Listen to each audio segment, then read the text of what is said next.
This actual play is intended for mature audiences and contains themes some viewers may find upsetting. Please check each episode's show notes for specific content warnings and enjoy the show with care.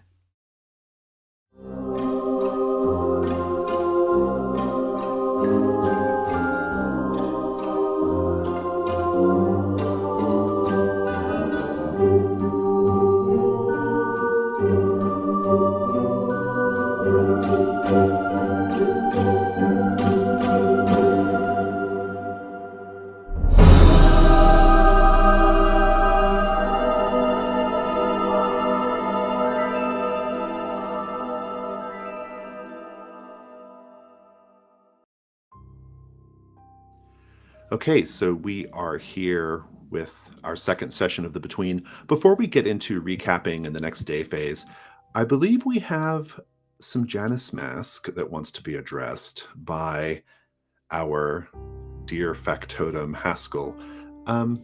Matt, please read the prompt and then narrate away.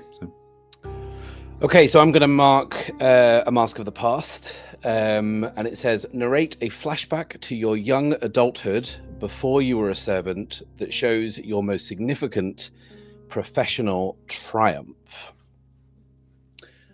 Okay. Heavy snow lines a darkened alleyway. In the distance at the far end of the alleyway, we hear angry voices, but not close enough to make out.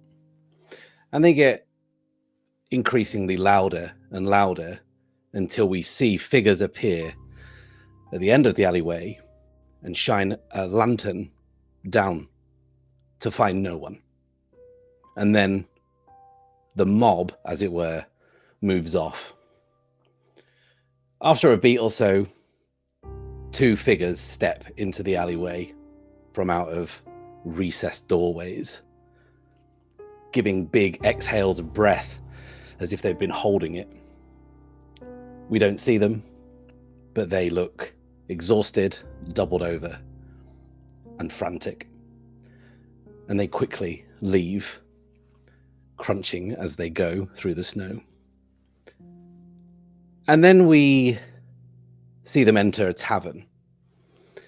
And instantly you know this tavern isn't in London. Instantly you can tell this tavern isn't in England. And the two men, as you can see them now, find a small round table and two stools that they pull up.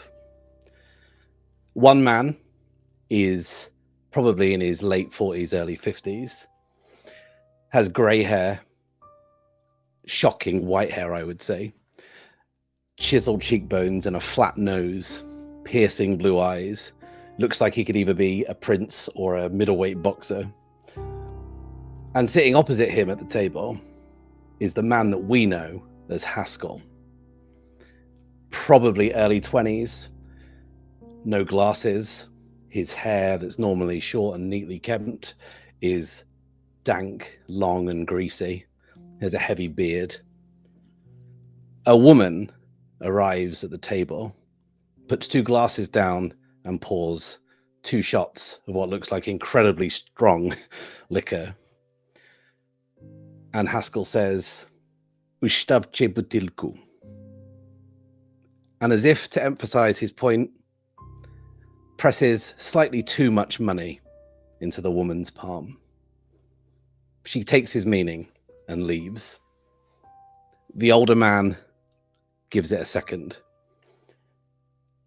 and waits until the moment is right. They look over their shoulders, and then he produces a small bag, kind of a drawstring bag, puts it in the middle of the table between them. They both desperately want to look inside, but they're not sure they're not being watched.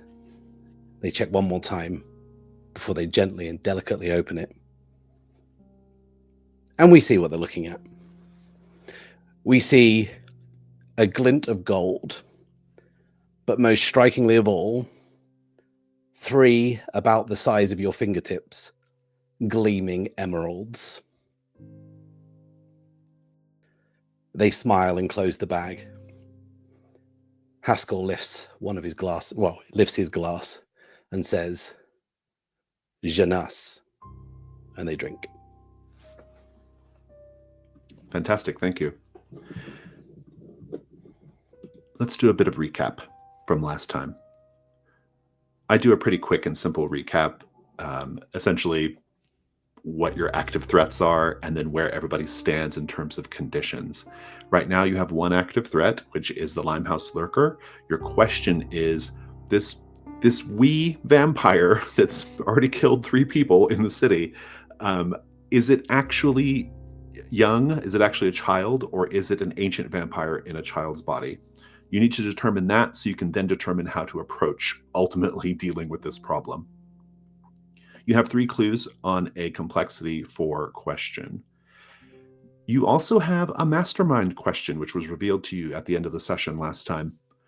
What is Mrs. Brathwaite's plan for destroying the crown?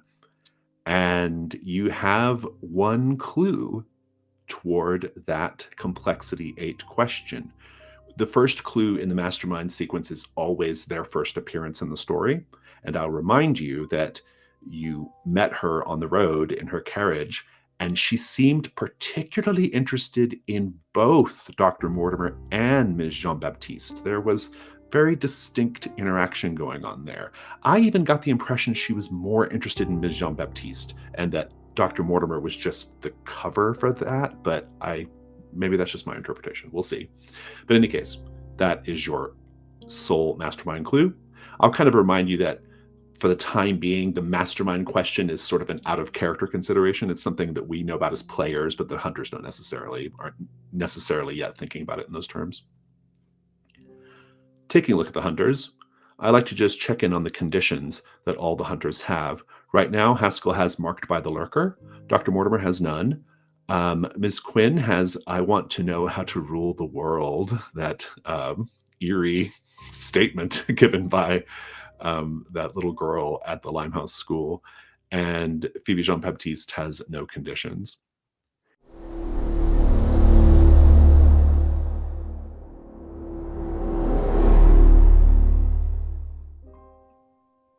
We always begin the day phase by introducing a brand new threat if you have less than 3 active threats. So just as the lurker is getting going, we have another problem that reveals itself in the city. The demon of Kilburn Abbey. Bartholomew Gastrell, an old friend of Hargrave House and one of the finest surgeons in London, Dr. Mortimer, has told you of his newest guest at the mortuary. The well-preserved body of a girl was found at Kilburn Abbey during recent renovation work, walled up in the basement. Shortly after removing the corpse, dark urges began to spread inside the monastery. Statues and paintings have been smeared with obscene drawings. Monks were found in sinful embrace. The abbot himself blasphemed God during Mass, foaming at the mouth. According to Gastrell, each of these events was preceded by a sighting of the walled-up girl, wearing pre-century clothes and the most wicked smile. Ms. Jean-Baptiste, a detail in Gastrell's story confirms that this is demonic activity. What is it? The monks. The fact that they, despite being caught, did not stop what they were doing, almost as if they were compelled to finish what they were doing in spite of themselves. Demons, something certainly Hargrave House has experience with, are dealt with always the same way. Lure them, trap them, banish them.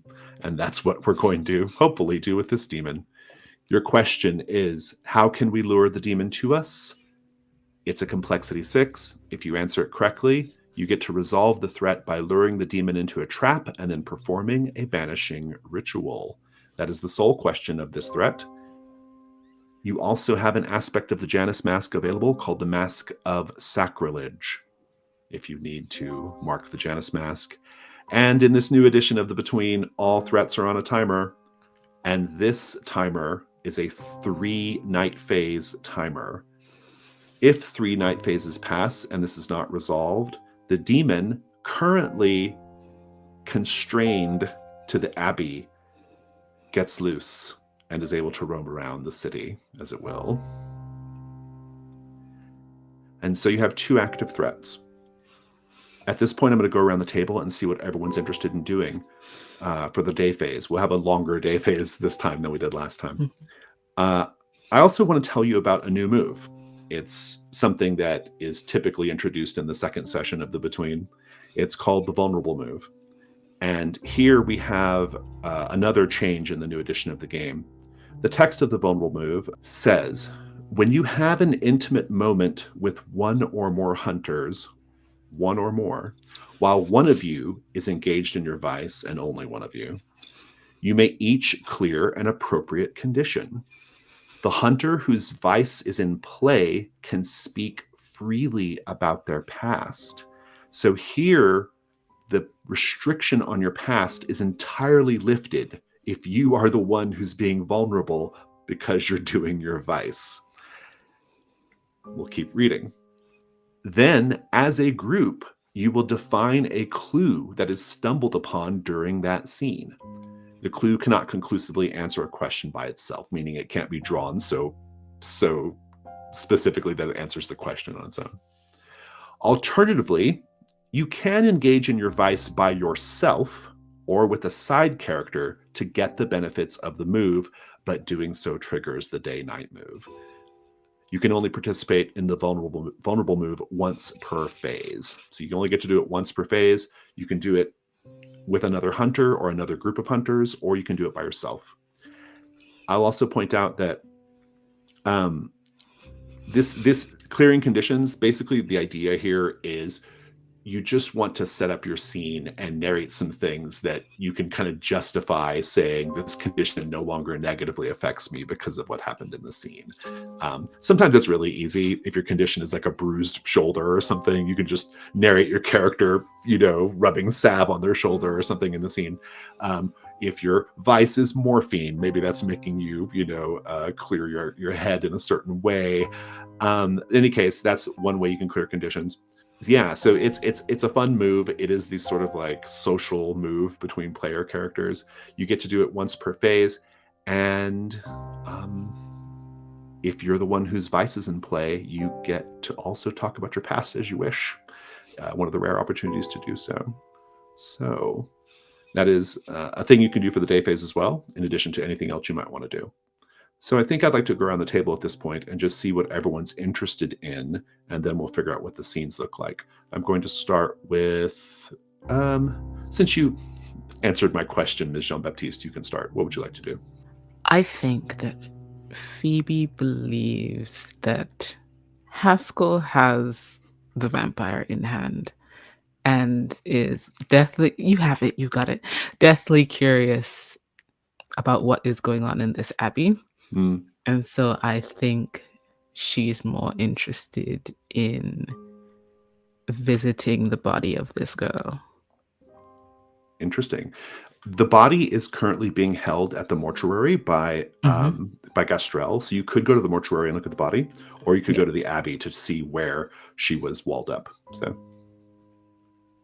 which do you think is most interesting? All of the happenings occurred after seeing her. So I think she wants to see her. Sounds good to me. Miss Quinn, how would you like to spend the day?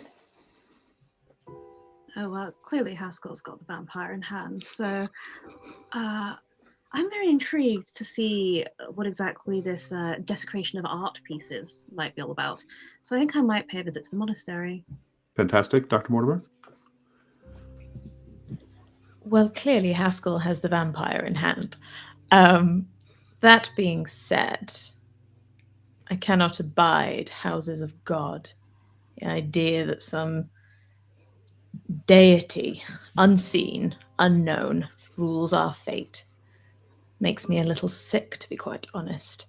With that said, I will be helping Haskell with the vampire, I believe.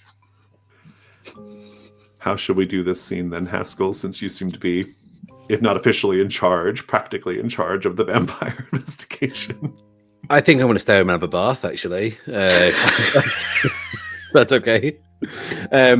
I will happily accompany Dr. Mortimer to Limehouse. I would like to personally visit the school. I've got something I want to look into, but before we go, I would very much like to have a brief word with Miss Jean-Baptiste about last night's affairs. Indeed. Are you hoping to trigger the vulnerable move? On the way to Limehouse with Dr. Mortimer. Fantastic. A little scene, though, with Miss Jean-Baptiste to start? Set it up for us. Take it away. So I think that whatever Miss Jean-Baptiste is doing, Haskell is a little apprehensive about approaching her after last night. So I think maybe in the hallway, as she's about to leave, she might kind of just know instinctively that Haskell is stood there, and he's someone who doesn't particularly enjoy being seen. He likes to blend into the background and not be noticed.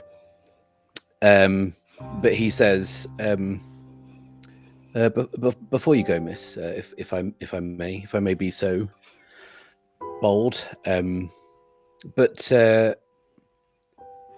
somewhat distressing, and it's not normally how I would phrase such a thing, but upsetting turn of events in Limehouse yesterday evening. Having received some fairly solid information of what we were dealing with, to put it mildly, but I couldn't help but feel your presence last night, Miss. And I'm a simple man, and I kind of wanted the opinion of someone, should we say, of the more attuned persuasion. You wanted my opinion regarding you feeling my presence there. I would very much like for you to tell me that it was all just a trick of the mind, that I'm being irrational. Oh, circumstances were conspiring against you, but I was present, but I wasn't thereafter. In my nightly walk, I managed to somehow peer into the creature's hunting desires. And while you were hunting it, it was hunting you. Not successfully, though. You are here. You should be glad of that. And Haskell is absolutely not glad of that. But I think that when he kind of hears you mention the creature, he steps a little closer, but like just as close as he kind of dares get, and he kind of lowers his voice and says, I saw it feed. Well, if it fed, it must hunger, and if it hungers, it can die. Good luck, Haskell. It sounds like you are dismissed, Haskell. Ms. Quinn, the Abbey, when you first arrive, you're going through the garden itself, the front garden, and it's surprisingly lush and verdant, given that it's pretty deep into fall now and quite cold. There is still some green here and there in the garden. There's a very strong scent of herbs. There's a statue of the Virgin Mary looking down upon one of the flower beds. Her hands are missing. I'm sure that's just from erosion and not demonic activity. There is a young monk who is just gathering up some supplies. He looks like he's maybe in his 20s. Do you just walk into the garden, or do you take some other approach? I just walk in. He looks up and says, "May I help you?" Terrible pity about Mother Mary over there. Oh, yes, I must get it fixed. It is wrong to have her on display, not in her full glory. Yes, I suppose that's right.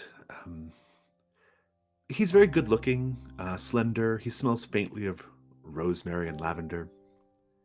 I'm Brother Elijah. Hello. May I be so bold as to ask your name? You may. What is your name, then? It's Ms. Quinn, but... And here she takes a step very close to him. You may call me Cecelie. I don't want to be too familiar with you in that way, ma'am.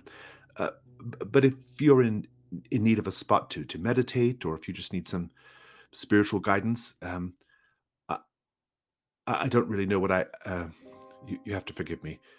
We're under a lot of pressure here lately. So I've heard. I'm given to understand that you are very troubled here, Brother Elijah. Is that true? Okay, go ahead and make the information move with presence. Okay, so my presence is 2. That is a 9. He says, I fear things have not really been as they should be as of late. I think perhaps the abbot and some of the senior brothers are under quite a lot of stress, behaving rather strangely. I don't know why I'm telling you this. I suppose I need to confess to someone, Miss Quinn. No, not at all. We all have our moments of needing to confess. Tell me about how you deal with your stress, Brother Elijah. Well, I have committed myself even more to prayer, I suppose. There are just so many malignant forces pressing in upon our minds these days. Darkness. And he says, I want to tell you, you really ought to listen. You should not even be in this garden, ma'am. You should get away from this place as quick as you're able. And at this point, he's sweating. His hands are quivering. His eyes are just like in shock. He says, ever since they found her, I have this terrible compulsion. And you can see now that he has these really terrible rope burns on his neck. I cannot leave this place, whatever terrible miasma is enveloping us. And yet I cannot leave. I feel terribly sorry for you. So, I would like to do you an act of kindness, though you may not see it as such at this moment. And Cecelie is going to take a step backwards and, help! Help me! I need help! Somebody, please! I love it. I think a police constable will respond. What's going on there? Oh, officer, thank goodness. This man was trying to take advantage of me. I simply stopped to admire the hydrangeas. He's not sure what his jurisdiction is here in the abbey, but I think at this point the abbot will come out. He's wearing this, long brown robe, and he says in a quite booming voice, "What's the meaning of this? This lady, she says this monk tried to accost her in some way." The abbot, he roughly seizes the young monk and is sort of pulling him into the building. It sounds like you're trying to trigger taketh away. It says, when you destroy a side character physically, spiritually, or socially, scar your reflection and roll with vitality. How does that make you feel? I feel ever so sorry for the boy, but I know that I am doing him a kindness. Now it's time to scar your reflection. You have this move called the reflection. Somewhere in London, hidden in the world, is a masterwork created in your image or otherwise inspired by your beauty. It's guarded by a cult dedicated to your worship. Tell us now, what is the masterwork? The masterwork is an opera. It's the only opera by this composer, and it's called The Distant Celestial. And how does your cult make sure that this opera is always being performed? Or where is it performed? How is it constantly maintaining you? The original score, which was handwritten and hand annotated by this composer, is hidden away somewhere in London, protected by the devotees of this piece of work. And they spend their time meticulously transcribing copies and copies of that score. They hum its arias day and night. And the more wealthy followers of the work will commission opera companies to perform it season after season all around the world. So it is just constantly being played. And at the moment you destroyed this poor monk, the music changes and the performers experience that. How so? At an opera house in Prague, it is opening night of a production of The Distant Celestial. The lead soprano has been struggling throughout the rehearsal period with a catch in her throat as she switches to her head voice. And of course, she hasn't told a soul about this issue she's having. The show must go on, and this is the greatest role she's ever landed. She can't possibly risk being replaced. And so it is that towards the end of Act 2, when there's a beautiful soprano show song, it's a tragic solo lament.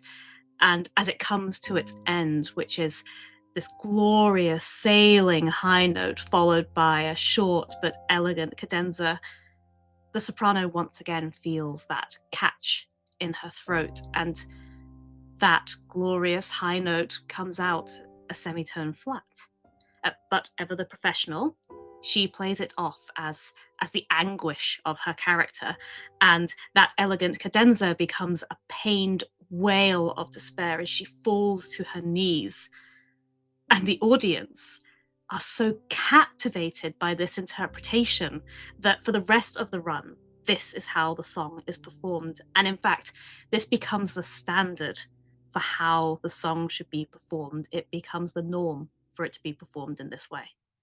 And of course, the soprano with her pained voice, she does not find that her voice is in any way repaired as a result of wailing like this night after night. Fantastic. That is your reflection scarred. Go ahead and roll. Okay. Vitality. Let's see. That is a 10. Nice. We'll pick up with that in a moment. Let's check in on the mortuary, where this very well-preserved body is being kept. Ms. Jean-Baptiste, maybe it's just because you're particularly sensitive to such things, but you can hear this noise, this dripping sound, this tuk, tuk, tuk, tuk, tuk, and it's constant. It's not easy to pin down where it's coming from, and you can hear it still even over another noise, a gramophone. Music for the dead, I suppose. And of course, you'll see Dr. Gastrell. Phoebe takes a moment to gather her bearings. She doesn't particularly enjoy places where dead bodies accumulate, but curiosity and cats and all of that. She'll make her way towards Dr. Gastrell. I'm here to see the girl. He says, Miss Jean-Baptiste from Hargrave House. Yes. Can I interest you in a glass of port? No. You won't mind if I have one? Go ahead. He has a sip and the music is playing and he says, well, this way.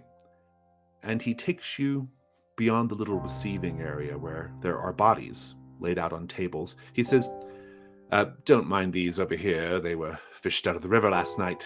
Nothing to concern ourselves with. He goes to the last table there and pulls the sheet back, and indeed, you do see this young woman from his story, immaculately preserved. She looks almost like she's alive. There's maybe a little bit of tightening of the skin, but in general, it seems like she's perfectly intact, and she's wearing clothes that are from centuries ago. What do you do? Phoebe takes a moment to give her passing cursory glance and then turns to Dr. Gastrell. Is that music necessary? No. And he's kind of fidgeting with this like mustache. He has this quite whimsical, twirly mustache, I would say. But I find it, well, my guests, they are put at ease, but of course I don't have to explain something like that to someone like you. Maybe their souls are still with us, floating about. But I can turn it off, certainly. He goes and lifts the needle, turning off the music. Thank you. And a word of advice. I wouldn't welcome lost spirits in that much. You might get the wrong ones hanging around. Yes, I think that advice could be of use in this entirely strange situation. Thank you so much. And he sees himself out. When she's by herself, Phoebe's shoulders ease a bit and then tense again, remembering where she is. She draws a bit closer to the body. All right, you. Let's see if I can figure out where you came from. And I would like to use a move and do the rites of salt and smoke. Fantastic. Let's read the move. You are skilled at contacting dark entities in order to perform magical rituals. Choose what kinds of offerings these entities require. It looks like you've chosen perversion of Christian rituals. What are the offerings that you are going to make in order to communicate with these entities? So, before she left Hargrave House, Phoebe, with this plan in mind, would have collected. She has a little. Trough is not the word, but we're gonna say trough of animal blood that she's been collecting from various butchers. You know, the bones and the offal that they don't really need. They can't sell. You know, it's gonna get tossed out of the way and just kind of gathers it up. And then she grinds it all together and reluctantly performs a kind of false communion with it. Fantastic. So from a little pouch at her side, she withdraws this. It almost looks like a cookie, but not quite. And she just says quietly, I probably should have had that port. She eats it. Go ahead and roll a sensitivity. Sensitivity is a 2. It's only a 7. On a 10 plus, the magic works without further cost. Choose your effect. On a 7 to 9, the magic works imperfectly. Choose your effect and a complication. What would you like your effect to be? So, to observe another place or time, she wanted to observe the moment of this person's death. And choose your complication as well. The magic draws immediate unwanted attention. I will tell you that the immediate unwanted attention is, yes, you're right about the doctor. His sentimentality with the dead, well, it's working. There are lots of spirits around here to deal with. Some of these spirits might be dangerous. Of course, you can always put on the Janus mask to bump it up to 10, but I think that's a fun scene. We'll come back to this in a moment.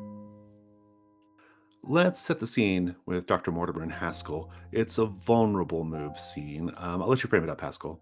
Okay, so I think we're in a cab and we are heading towards Limehouse, and Haskell kind of bangs with his cane on the roof to signify to the driver to stop, and like stop way before we've kind of reached our destination.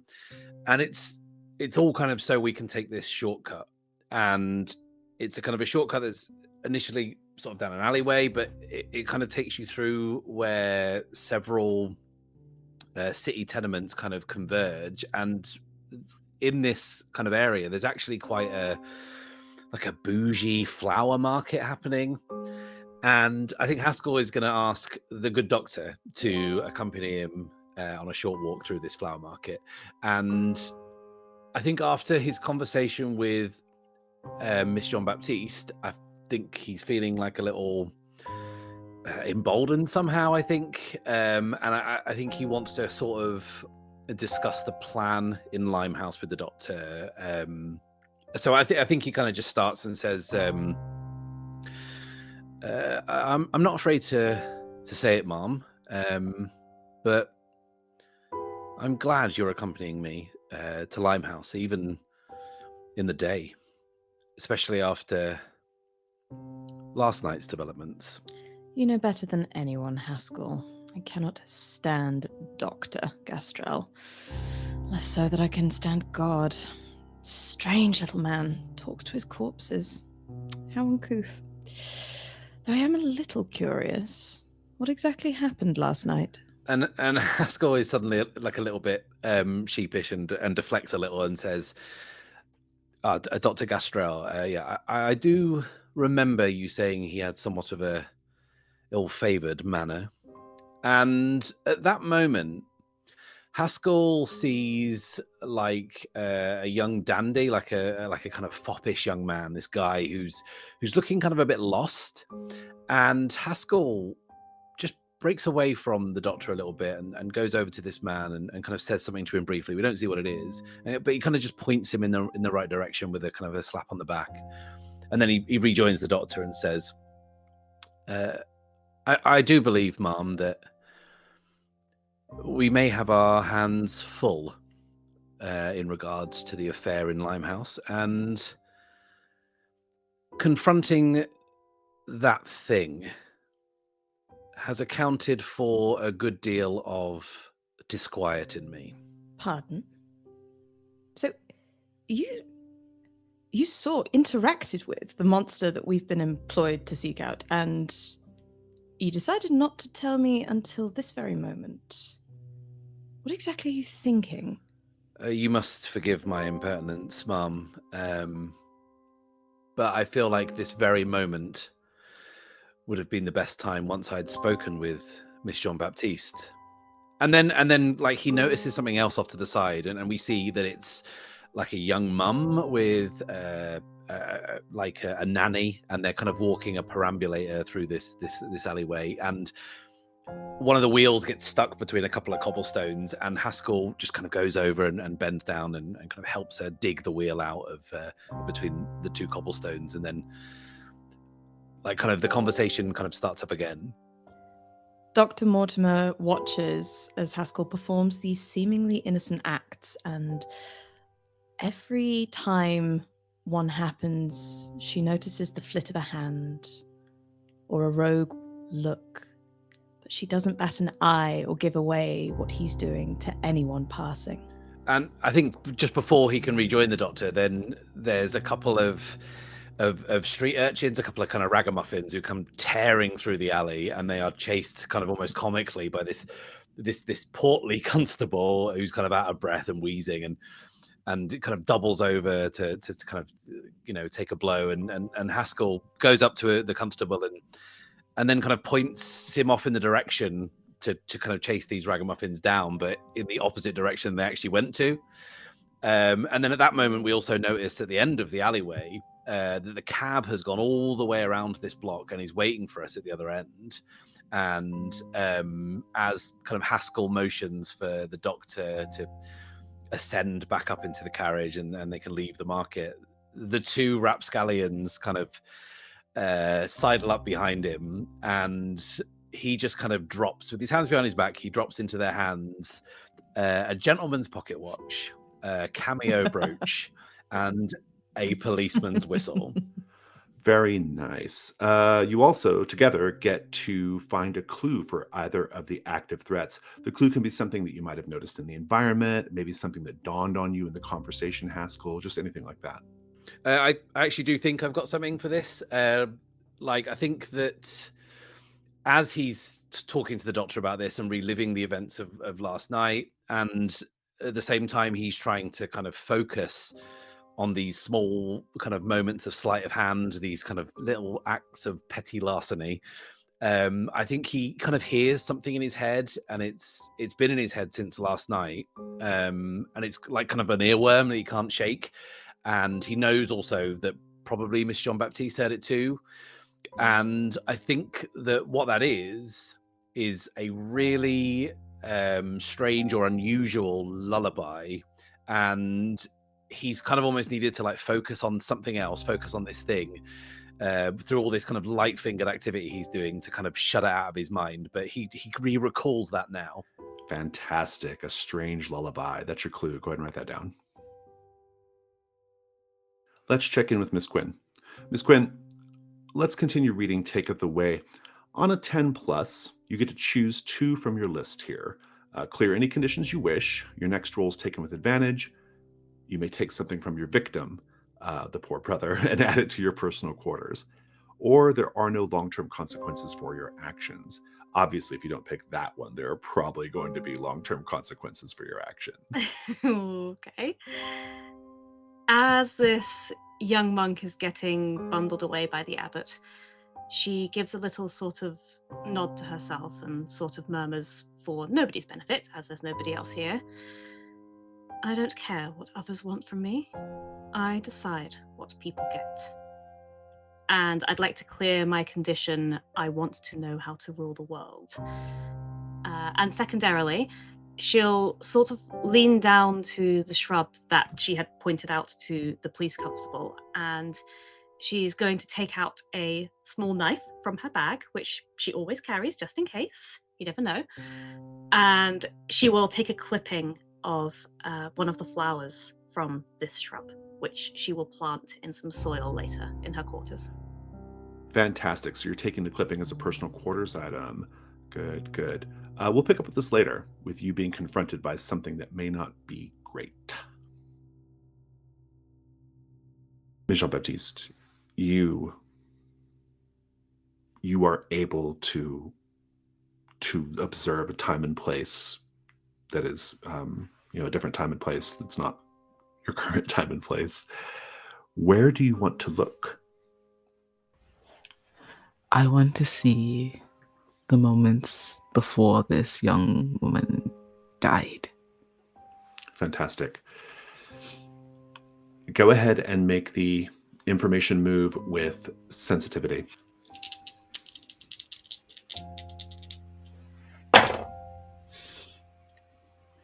Ten. Fantastic.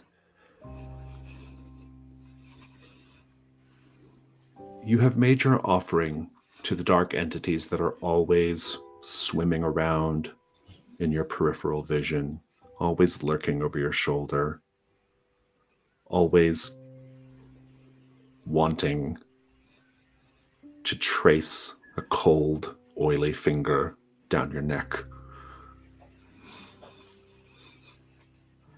And they love this offering. They find great delight in your perversion.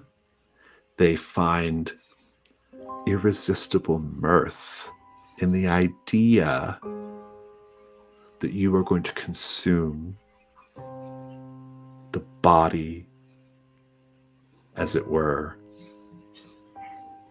of one from nature.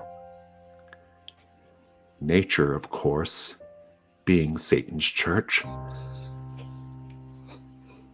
You eat it, you swallow it, and they're watching rapt with great interest. And they know what you want. And they show you. They show you as this girl is being dragged down a corridor. Not by monks, but by nuns. Dragged down a corridor and thrown into a small crawl space that's been prepared for the purpose. They show her her cot. They show her a day's worth of food and a Bible and command her to think on what she's done and pray for forgiveness. And as she wails and cries, the nuns begin bricking up the space, sealing her in, slathering on mortar, stacking the bricks.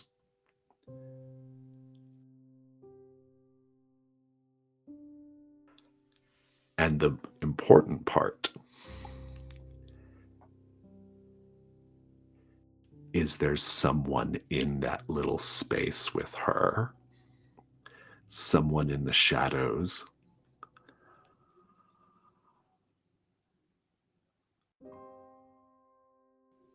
I was wondering how long it would take for them to bring you to me.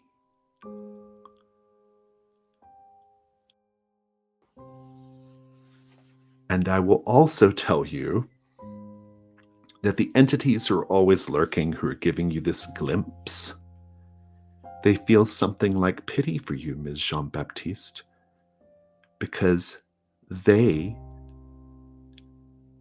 would not want to face an entity such as that.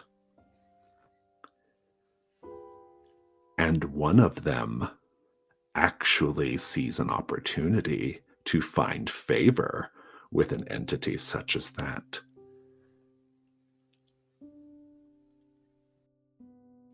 You feel something worming into your ear. Something small, like a little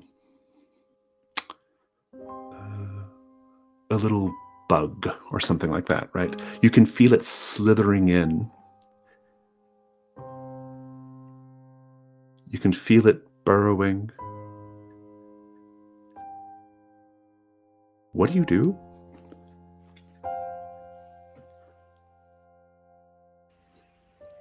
I think out of instinct, Phoebe is going to flinch, but she's going to try not to react more than that to give them what they want from her.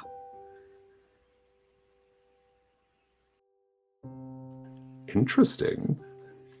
This is not my first rodeo with these things. Roll the day move. What are you afraid is going to happen if this goes badly?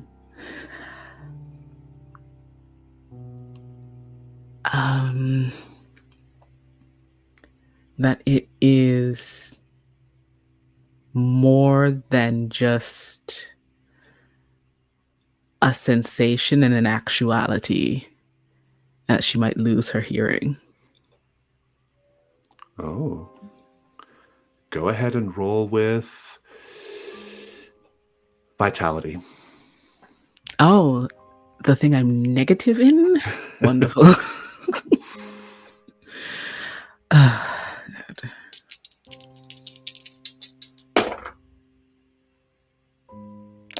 So that's a 6 minus 1, 5.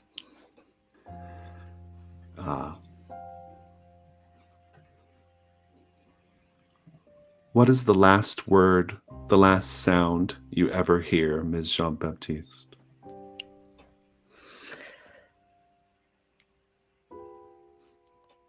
It's that constant drip, and then it stops, and for a moment she thinks, oh, finally. And then there's nothing else. Now, if you don't wish to be under that, you can certainly put on the Janus mask to avoid that outcome. Yes. But if you like the role-playing challenge, I'm into that as well. So.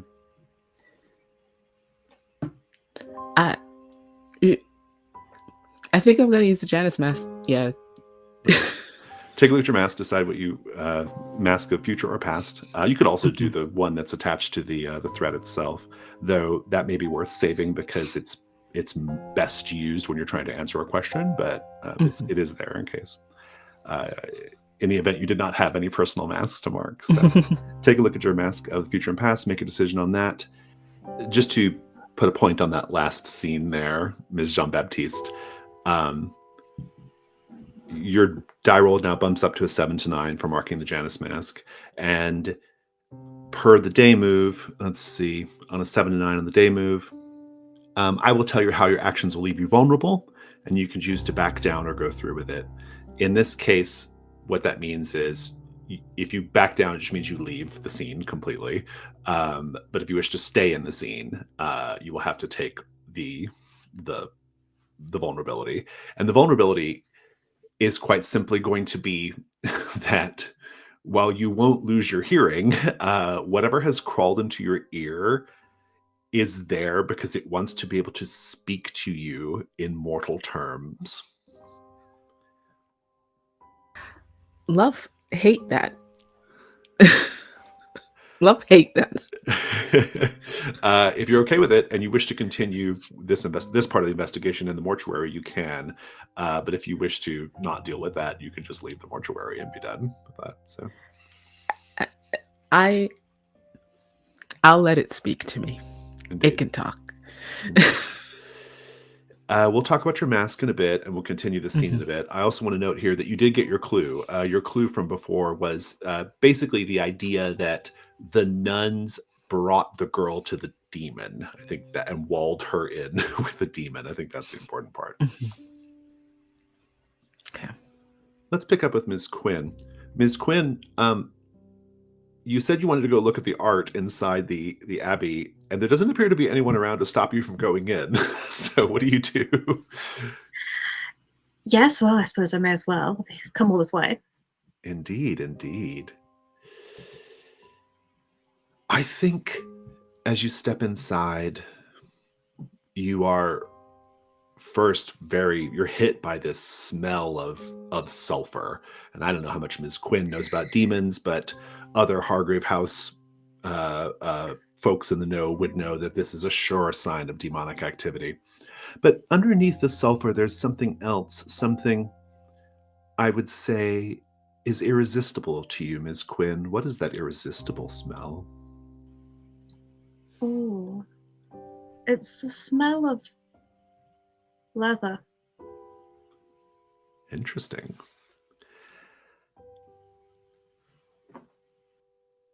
You step inside.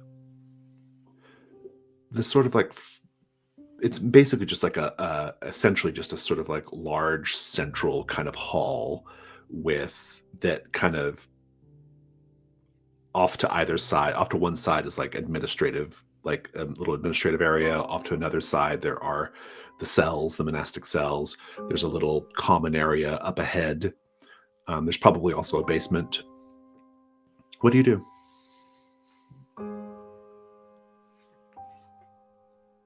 I would like to head towards the cells, I think.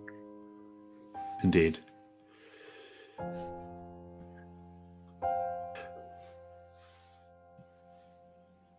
You can walk past the cells, and I think just the mere act of being here is enough to trigger the information move. Go ahead and roll that with... Well, how do you feel, I guess, in this space? It's been a while since I've entered a place of worship, and it's been approximately never that I've wanted to.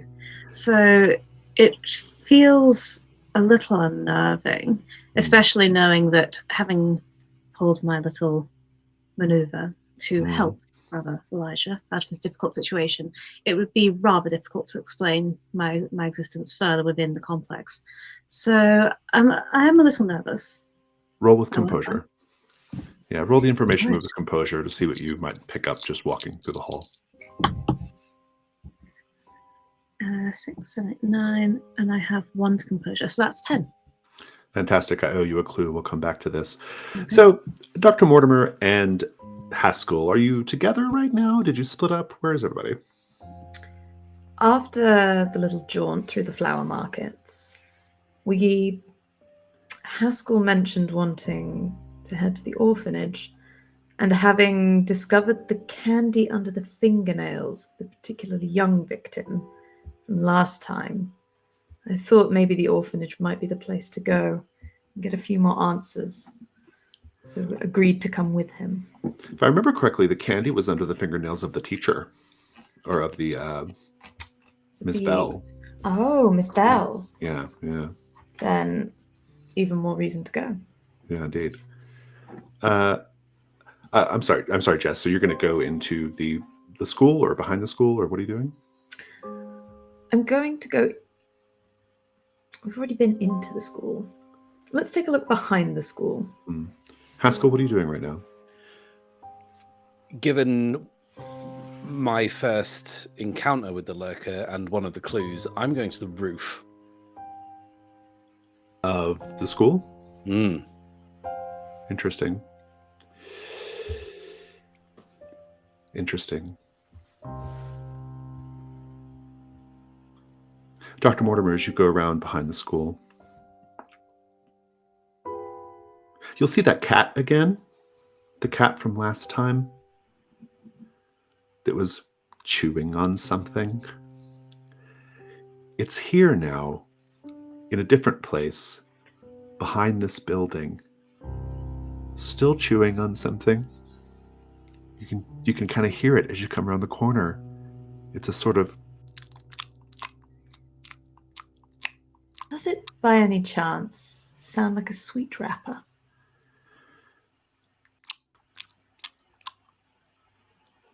Make the information move with vitality? Ooh. Not my strongest skill. And by that I mean I have a grand total of 0 in it. So this will be fun. 6. A 6. Miss on the table. I'll come back to you. Haskell, how are you getting up to the roof? Something very subtle happens with Haskell. No. When he's out of sight of Dr. Mortimer and out of sight of everyone, he straightens up a little and he looks a little more limber, a little more vital, you could say. And checking the coast is clear, he shimmies up what looks like a fairly sturdy drain pipe. If this was any other neighborhood or a better neighborhood, I would make you roll the day move, but since you're in Limehouse and probably no one cares, you can go ahead and shimmy up to the roof. Once you're up there, what do you do? So, given that I saw the lurker in the rafters of the pub, and there was something about the clue where the children were saying that the lurker protected them, I want to see if there's any like obvious ways that we can see this thing is moving around. Like, has it got like exit bits, like broken windows? Are there any like signs of the fact that it's moving around on the rooftops? Go ahead and make the information move with reason. With reason. That is a 7. Okay. Ms. Jean-Baptiste, take a condition. The voice in my head. In this case, literally in your head.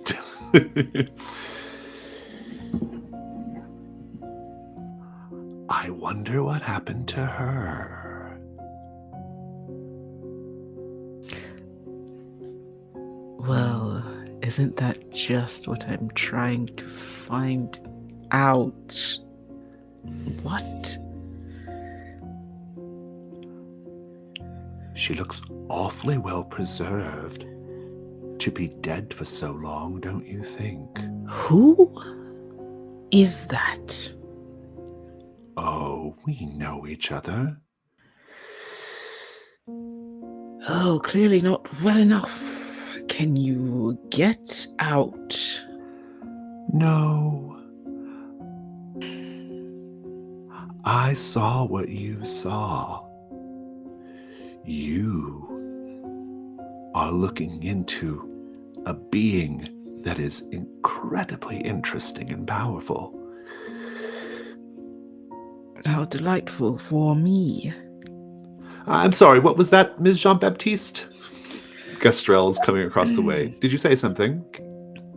Not to you, Gastrell.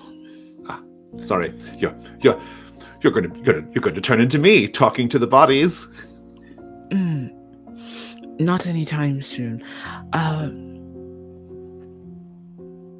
Did you come in here for something? Oh, just seeing how everyone's doing. If everyone's holding up, doing well, getting along.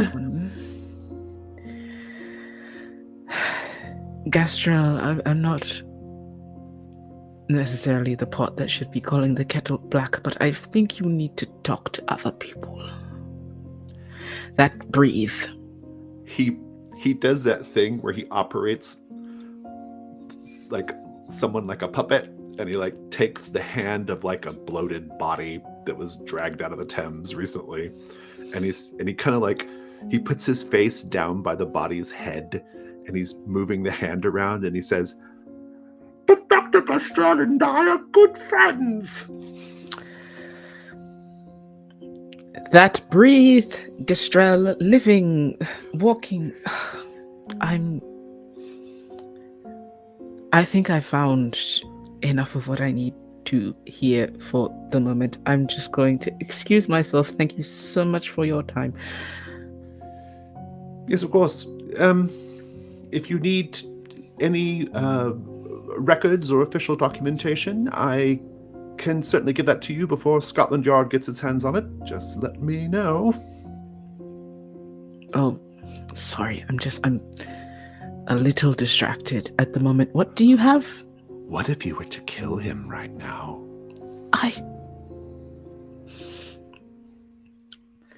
Unlikely to happen. The documents, Gastrell? Yes. Can I see them, please? Of course. It's just a basic report, really, of what we found when we got there. I'm supposed to be turning these over to Scotland Yard. The police constable handed them over to me to give them to Scotland Yard straight away. But of course, I'm doing everything a little off the book right now. So, how delightful for you. I'm glad you are entertained by this. He hands you like a folder of papers, basically, of things you can peruse later as you have time. Well, I always hate when someone has to be the first to leave a party, but I suppose someone must, and that is you today, Ms. Jean-Baptiste. Shall I call you a cab? No. I'll walk for a bit, thank you. Very good. And then he says, "What's that? Fear not, I'm coming." And then he turns and goes back to the room with the bodies. That poor man. Indeed. You don't add it to your personal quarters, but just know that you have, whenever you look through these records, you can get another information roll off of it. So, all right. Just another avenue of investigation. Let's check in with Ms. Quinn. Ms. Quinn, what was your die roll? I rolled a 10. A 10, fantastic. The first thing you'll be aware of as you are walking past the cells, behind one of the cells, you hear behind the door,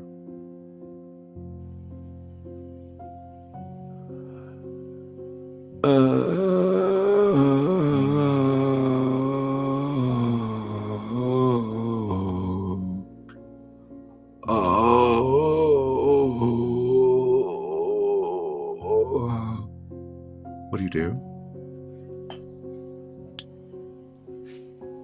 I step closer and listen.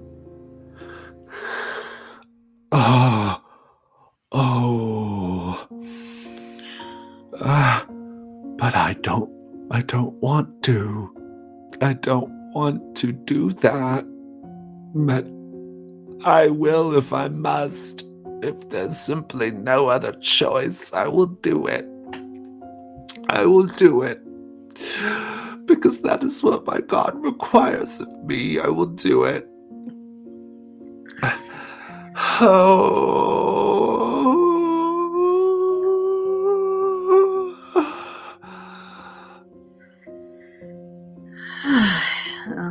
Well, that's nothing particularly unusual.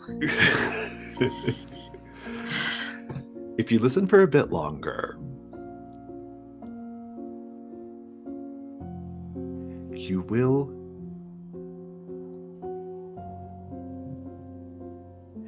if you listen a bit longer,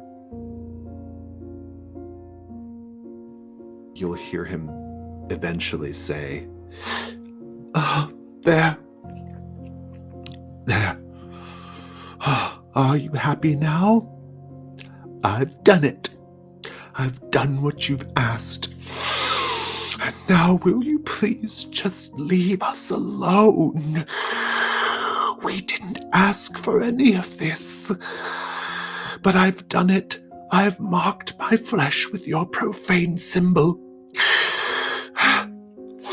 And now I must live with the consequences of this blasphemy until I am shepherded beyond the celestial gates, if I indeed even have a place beyond those gates after this.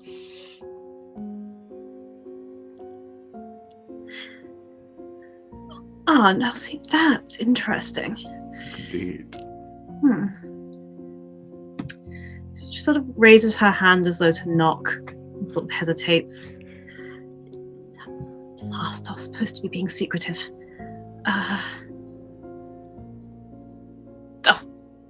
And she knocks on the cell door. Indeed. If you had a mid result on your information move, I would have made you roll day move. But since you did not, it's actually open. When you knock, it just pushes open, and you see the monk standing there, and he has carved the entity's symbol into his chest. And he's just standing there bleeding, and he's staring at you. And that is your clue, the symbol. You can give it more meaning whenever you get ready to answer the question, but for now, you know what the beast's symbol is, or this creature's symbol. And he just rushes up and slams the door, pushes you out and slams the door closed.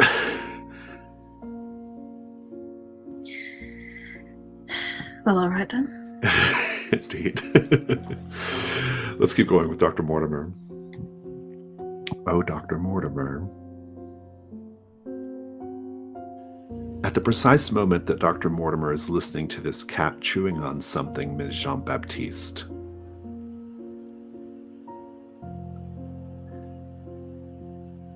you find yourself looking through the eyes of that cat, chewing on what appears to be a human foot.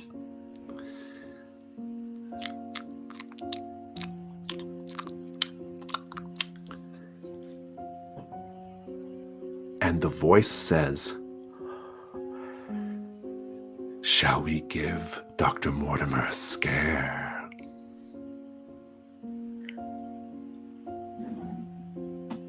Have you brought me here? Oh, yes.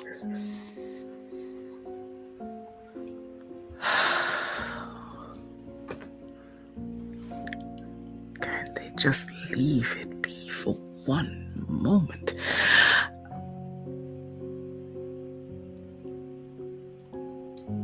Release me from this vision. Not yet.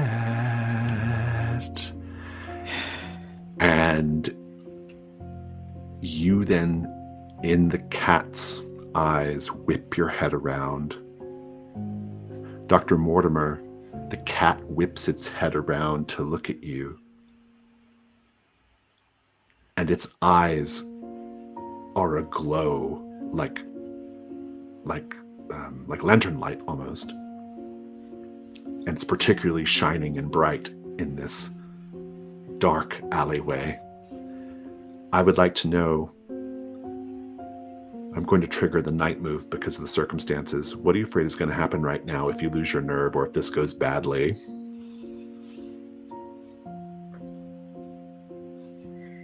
This cat that was chewing on a foot, that is now looking at me intently and deadly. There is no way for that beast to have acquired that foot that doesn't involve something unnatural. It acquired that foot the same way I did. The same way I've acquired mine, I'm afraid. If I lose my nerve, if I try and run, This thing's going to go for my ankles. This thing's going to slice through my Achilles. This thing's going to get me with a strength I do not know, but that I can see lurking in those lamplight eyes. And it's worse. It's worse than that. It's worse than that because Haskell is going to stumble upon what's left of whatever the cat gets off of you. Oh God, anything but that. You can run away and avoid this roll, or you can roll with sensitivity. Sensitivity. Oh.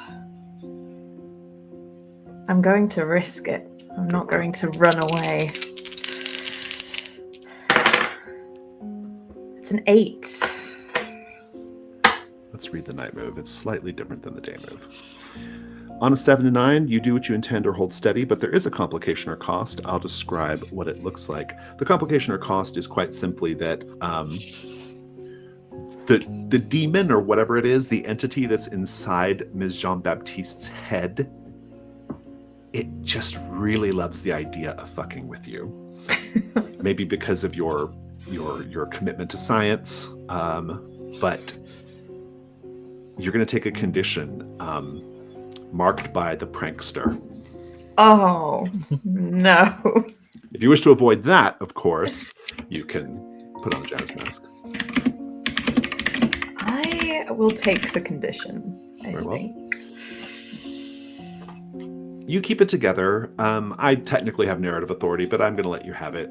How do we see you in this situation? How are you keeping hold of things? As Dr. Mortimer briefly imagines the very worst possible outcome of turning and fleeing and having this thing sink its rank and disgusting claws into the smalls of her ankles and shattering whatever is all she has left, the idea that she is found by Haskell is enough to straighten her spine and broaden her chest. And she looks down at this beast, chewing on a foot, its glowing eyes staring directly into her. And she just begins to get a little smaller, get towards it, and goes as if to frighten it away. It runs off, leaving the foot. Oh. May I? Okay.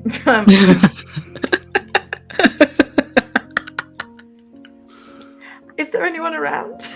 There was no one around. Fantastic. I would like to take the foot. You do already have the foot marked on the child, right? I do, but you know what? I'm gonna throw you. I'm gonna do you a solid here and say, as you get closer, you realize it's not a foot. It is, in fact, it's something else. It's a heart. Oh. And you can take it for the child. Most fortuitous day. And she will scoop it up into her hands as if it is a great prize. From her pocket, she pulls out a handkerchief and just very gently begins to wipe away the myriad of mud and look at the puncture marks that have been the vena cava and the arteries and everything that should be connected. It's all been chewed and it all has little gnaw marks at the. I can fix that. And with one great hand, she just sort of wraps it into the handkerchief and down into the coat pocket and is suddenly wearing a Cheshire Cat grin. Fantastic. Haskell, what'd you get on your die roll? It was a 7. I just want to say that moment with the cat and the heart was a real Arrested Development. That was a freebie. Exactly. It was. That was. I don't know what I expected. Yeah, exactly. Yeah, I got a 7. Fantastic. You said you were kind of like looking for like egress and ingress and and maybe like just structurally the building, because we know that it's been in communication with the kids, and so there must be something like that. I'll give you your clue now. Actually, here's a really odd thing. You don't find anything like that. you find on the roof of the building a pile of Bibles. And if you casually peruse them, you'll realize that each Bible has had pages torn out. In fact, each Bible has had the story of Noah and the ark torn out of it. What an odd thing to collect. I think Haskell, when he does discover that, he just kind of reaches into his collar and holds that golden St. Christopher a little tighter. I owe you a complication, and the complication is quite simply that someone down on the street saw you climb atop onto the building. And in a neighborhood where people are going missing, that could be a problem. I'm going to give you a condition suspicious.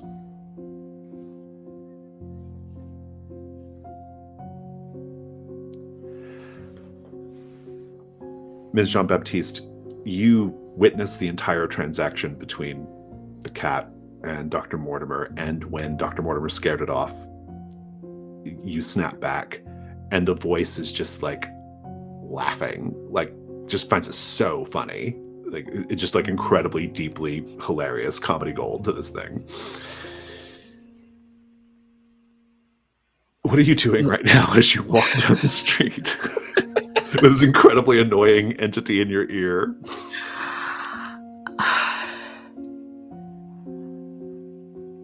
Right. Well, I'm glad that you found that hilarious. Do you have any plans other than bothering me today? We should go to the abbey straight away. Oh, and why is that? Because I want to make contact with the one that's been unleashed. And why should I do that for you?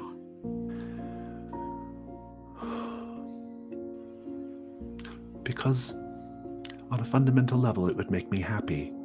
And I think you're a good person. Whatever gave you that illusion? Oh, all right, fine. But if you find yourself over there, I would be most delighted.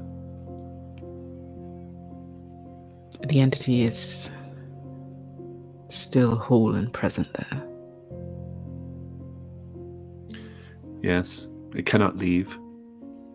It cannot. It's shackled to the abbey. I can feel it even now. Interesting. I suppose if you just let the monks all go mad and tear themselves apart, well, that would just be the end of it then, wouldn't it?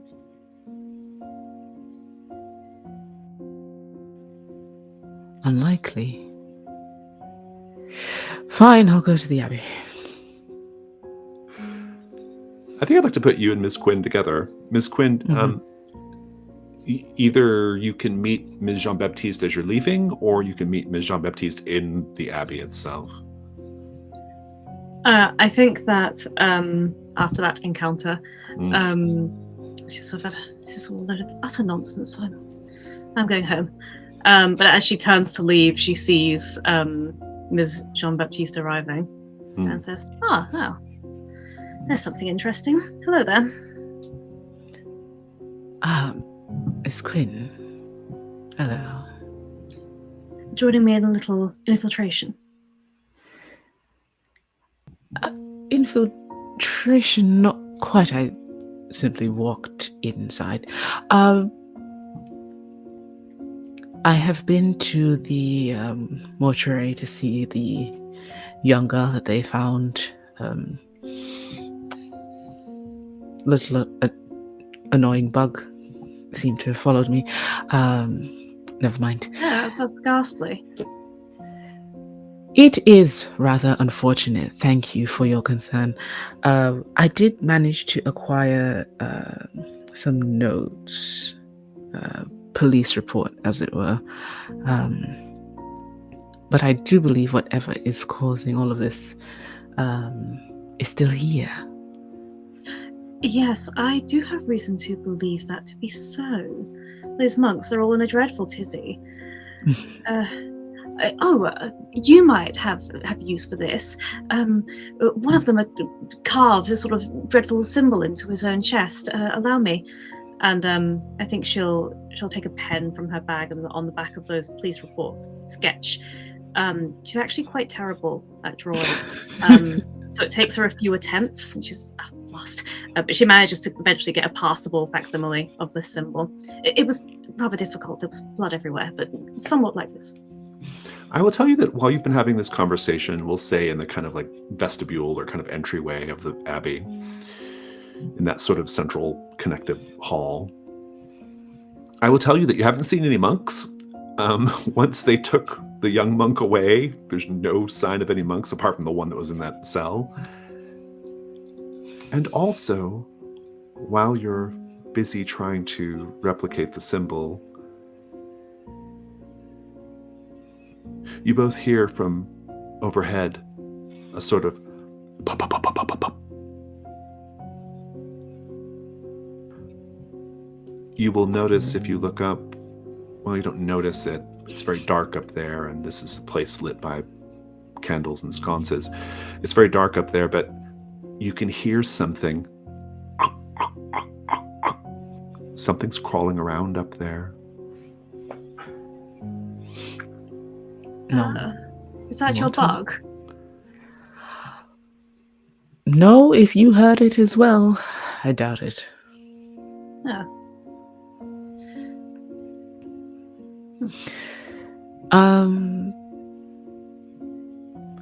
Can Phoebe glance at the symbol and see if it, like, does the thing in her ear have anything to say about it? At this time, there's really nothing else to know about the symbol. Maybe whenever you get ready to answer the question, there will be. But I will tell you, though, as you're like keeping an eye on whatever the sound is up there in the rafters, and you've got the papers, something starts to drip onto the papers. It almost sounds like that dripping sound that was in the mortuary. That it's a little, I mean, it smells of bile. I despise these things. At this point, you will notice that there is a monk crawling around on the ceiling of the main hall. Spider-like. Now that's new. I need you both to make... The day move is fine for now. Ms. Jean-Baptiste, what are you afraid is going to happen right now if you lose your nerve? If I lose my nerve, he's going to jump down and tackle me. Indeed. Ms. Quinn, what are you afraid of? It's going to touch me. I don't let things touch me. Indeed. You both can just leave. Well, actually, roll dice because you get to back out later if you need to. You can just leave, or if you wish to stay, you can roll with composure. Would be sensitivity, but I like composure here better, I think. The dice are kind to me today. Touch wood. That's another 10. Sorry. Nice. You're keeping it together. What about you, Ms. Jean-Baptiste? 8. Ms. Jean-Baptiste. This monk that's on the ceiling, upside down, Spider-Man-like, on the ceiling of this hall, he bends his head backwards so that the back of his head is pressed up against his shoulder blades, and he's looking directly down at you. And you can tell he's speaking to that thing inside your head when he says,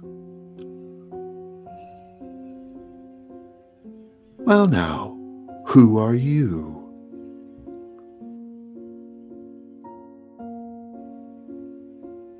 And we'll come back to the scene in a moment.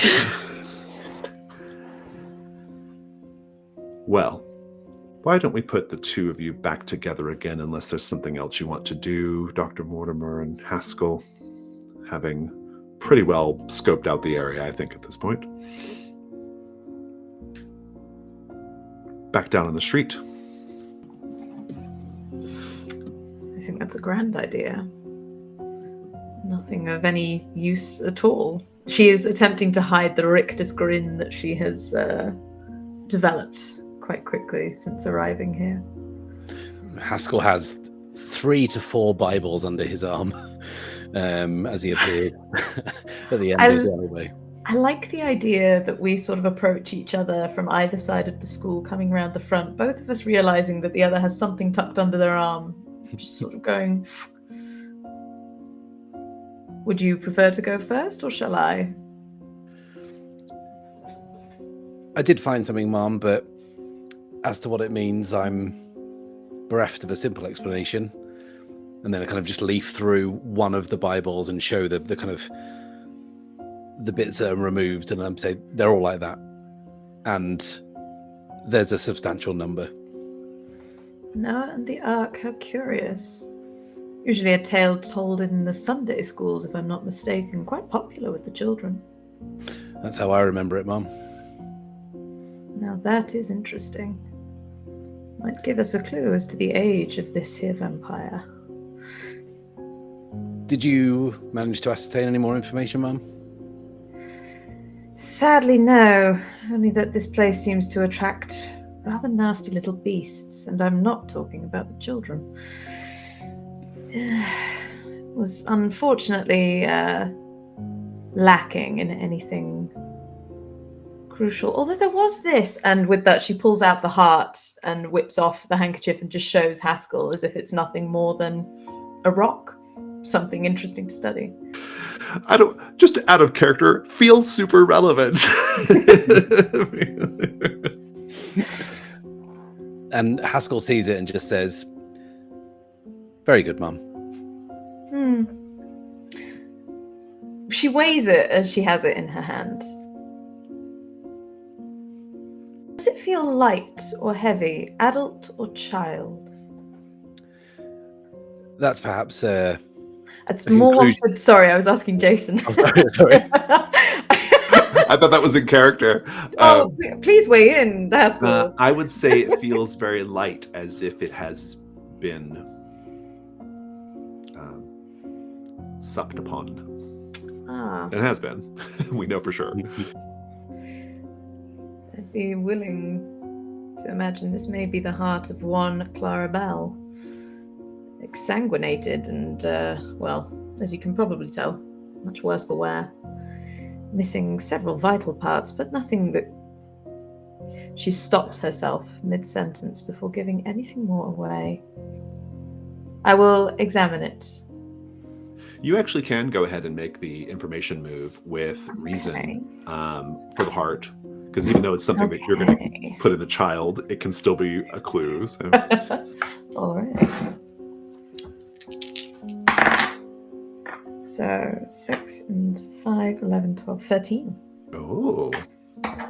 You get your clue and a mastermind clue. Ooh. How interesting. I'll have to think on the mastermind clue.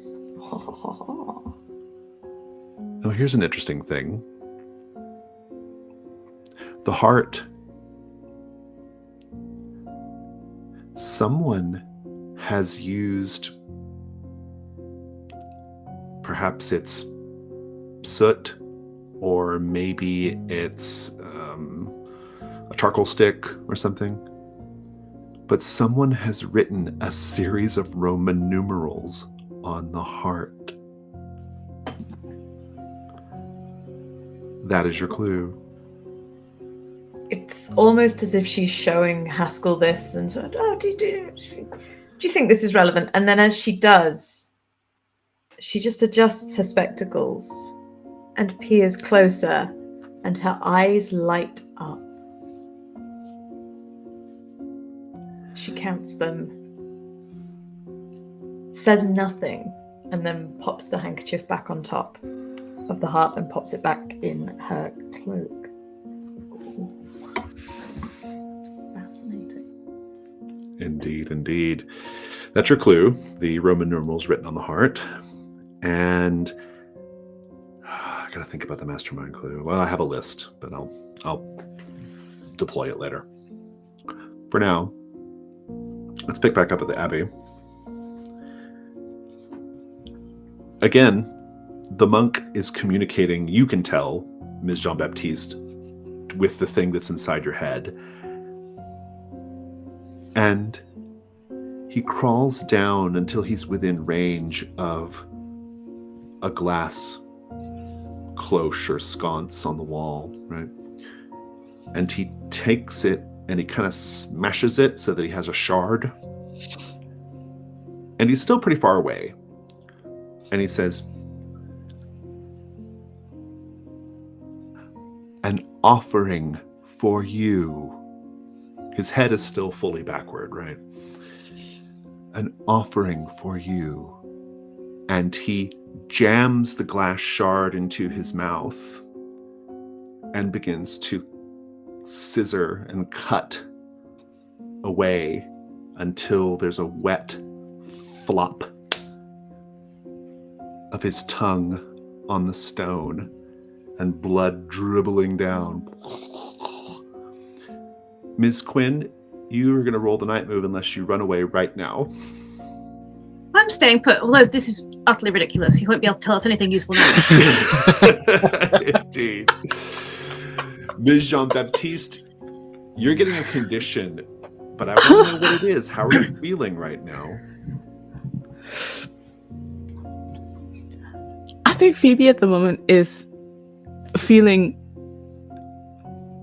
utterly baffled that this is happening right now.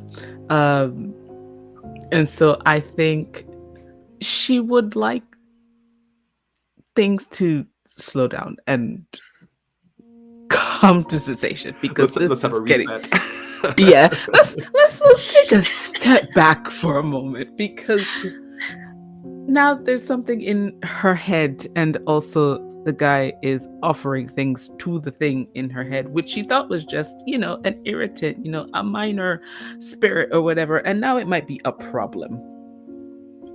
I want you to just go ahead and take, we'll just keep it kind of general now. Just take a condition, unnerved. Unnerved. That works. And yeah, Ms. Quinn, the circumstances are different now. You're going to have to roll a night move if you wish to stay in the scene. Mm-hmm. In which case, or at least we're going to have to get it on the table, do stakes. What do you afraid is going to happen right now in this moment if things spiral out of control here? Cecelie is very emboldened, actually, by Phoebe's presence here. Yeah. She knows that Phoebe is something of an expert in these occult things, and she's at least telling herself that Phoebe will know what to do. We'll keep her safe. So I think what she's afraid of is that this is not the case, and that Phoebe won't be able to protect her. You know what? I like how you've described it. I'm not going to make you roll.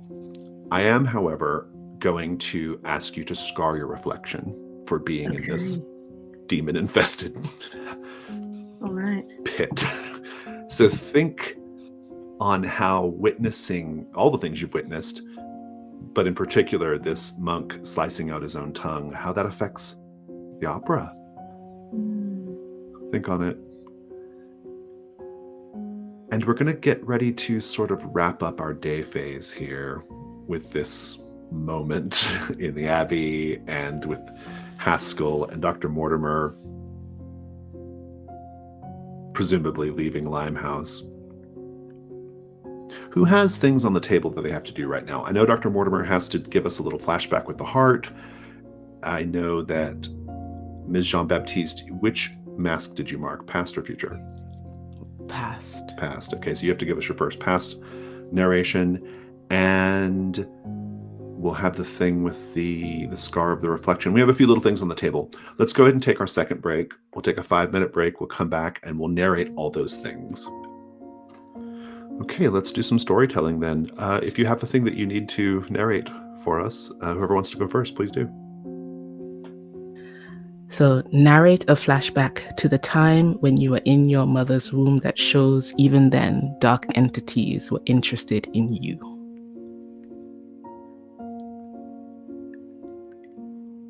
coin in hand, a decision to make. In an alley in Piccadilly, there's a young woman barely in her 20s, of modest means, whose name is Nadine. And she has found herself in a difficult position. She is pregnant and unwed. She is pregnant with a married man's child. She is pregnant by a dissatisfied man who, despite having no children of his own with his wife, seems determined to keep it that way and has told her to get rid by any means. The bastard in her belly is a problem that she did not account for, because she has learned in this moment that despite promises made in a bedroom, she is not entitled to love. She's not entitled to much of anything. And so, afraid and alone, she sought to do what he asked, waiting for someone's new to relieve her of her burden. And as she waited in this alley, she stewed and cried and stirred awful, dark thoughts of what she would do if only. And in the dark of her heart, someone heard her, and someone came.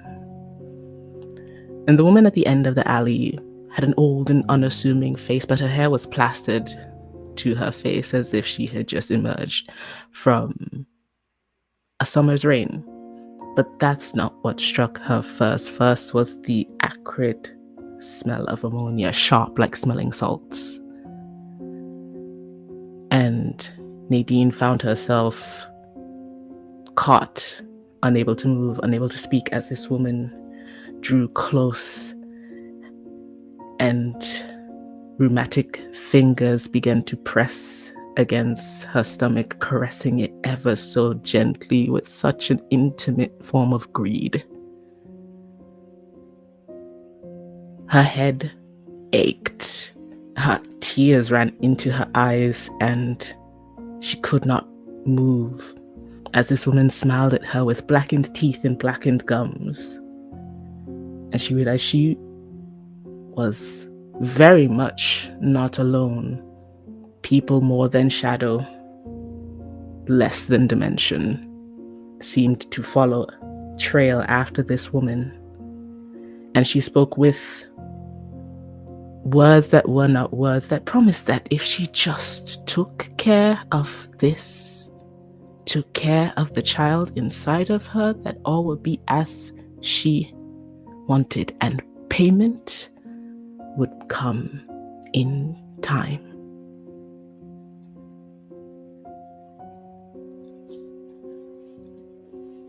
Wow. Heart in hand. Heart in hand, indeed. But it's not a heart in the hand that Eveline remembers. It's a stolen afternoon. She should have been in surgery, observing all of the men in the white coats around her, peering down from the galley, looking on some slab, some corpse, some routine cut-up. But instead, she's down by the royal docks.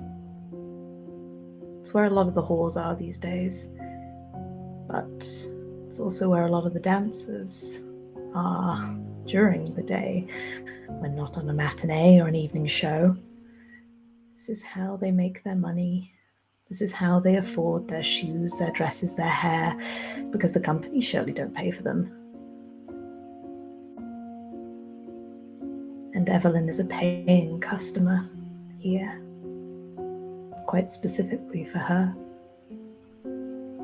She who dances so well, who spins so effortlessly, but here on this stolen afternoon in this grotty, horrible little back room of some tavern with a sign that's long since worn away, candles worn down to the stumps. And that smell, that husk, that musk that lingers in the air of sex and desperation and sadness and elation.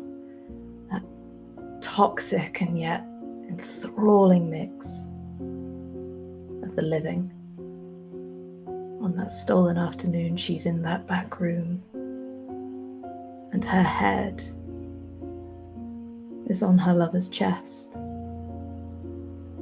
And through all of the screaming and the shouting and the cries and the elation and the ecstasy that's going on in the rooms around them, she can just hear a gentle beat. Da-dun, da-dun, da-dun. Through the pale chest and the ribs and the intercortical muscles. She's suddenly not thinking about how this woman beneath her fits together, how her anatomy works, or how she looks as she dances. She's just listening to that beautiful heartbeat, absolutely lost in this world.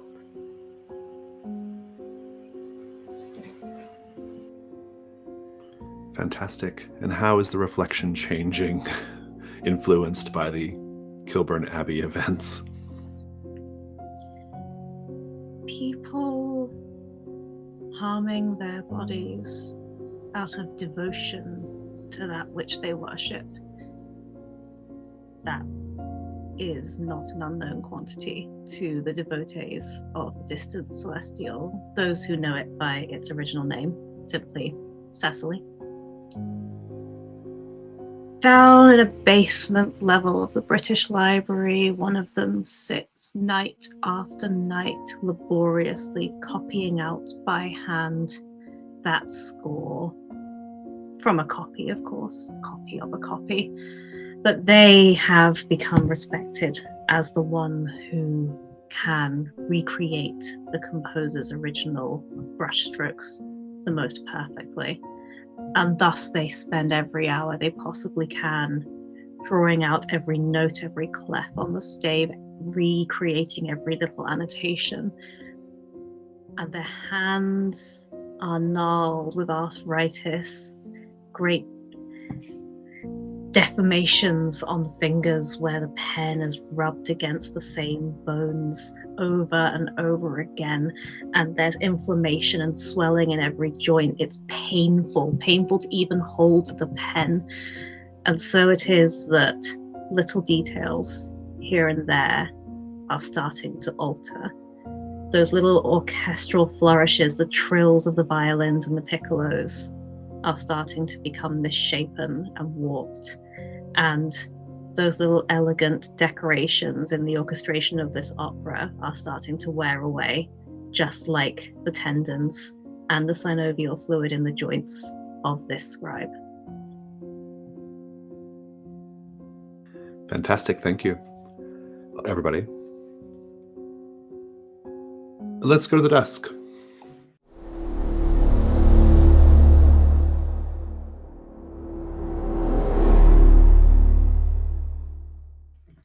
So for this desk phase, and every desk phase hereafter, you have the option of choosing to do either a London night phase like we did last time, or a Hargrave House night phase. You have this option. If you do a Hargrave House night phase, we say goodbye to the hunters for now. We won't be seeing them again today or whenever we do a phase. And instead, we explore the house itself that they live in. Now, why might you want to do this? Well, there's different reasons. One, it's just fun to explore the house, but also this is your chance to acquire personal quarters items for your character. Your characters literally find things that are just left over in the house based off what we talk about. And you also get access to new moves and resources for Hargrave House. So Hargrave House improves, so to speak. if you do this. Now, the downsides here are you cannot get an Echo in the Night experience point. That's because we're not doing a London night scene. But also, the night phases keep ticking on, even though the hunters aren't working on the cases. The cases keep doing their thing. So you do have to give up a night phase. And so, yeah, it's a bit of a balancing act. Get a lot of resources for the future, as well as tell a really cool story about Hargrave House, or continue the hunt in London. You all have to agree. So if we do the Hargrave House, we'll lose the night and it will move on. Mm-hmm. And the ability to And- gain experience points, which Just the Echoes in the Night. keen. But Just the Echo in the Night, Yeah. but still keen. Can I ask a mechanics question? Sure. At what point can we make the decision to try and answer one of our questions? Whenever you want. There's no, you can do it whenever you wish. Did you want to attempt that as well? I was wondering, because I feel like we've got a lot of clues towards our first lurker question, and I wondered if we might want to try it. I don't know. I've got some of a theory for the lurker first part of the question, but not all of it, which is good because we all have to kind of pitch in and do it. Yeah. But I don't know if you wanted to do that first, or then we make our decision about. So if you want to go ahead and answer the question, you certainly can.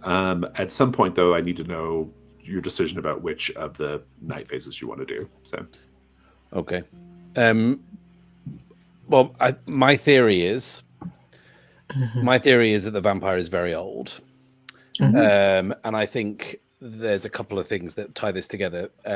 First of all, I think the candy under the woman's fingernails, under Clarabelle's fingernails, I think that she had found a stash of candy that had been stored somewhere that had been there for so long that she had to scrape it out with her nails from between the bricks. I think that the strange part of that lullaby that myself and Miss Jean-Baptiste heard whilst the lurker was hunting me, the reason it's strange is because it's kind of like an old country type kind of Balkan melody to it. Got all this kind of almost like klezmer type melody to it. So it's something that someone would have heard a long time ago. I think that the Roman numerals drawn on the heart, I think that might be how they count, because they're really old. And then I start to run out of juice. The one thing I definitely can't work into this one is the gardenias, I don't think. But I could, the Bibles and the lurker protecting children, having killed someone who was mean to a child, I could work those in, but I was kind of wanting some help, basically.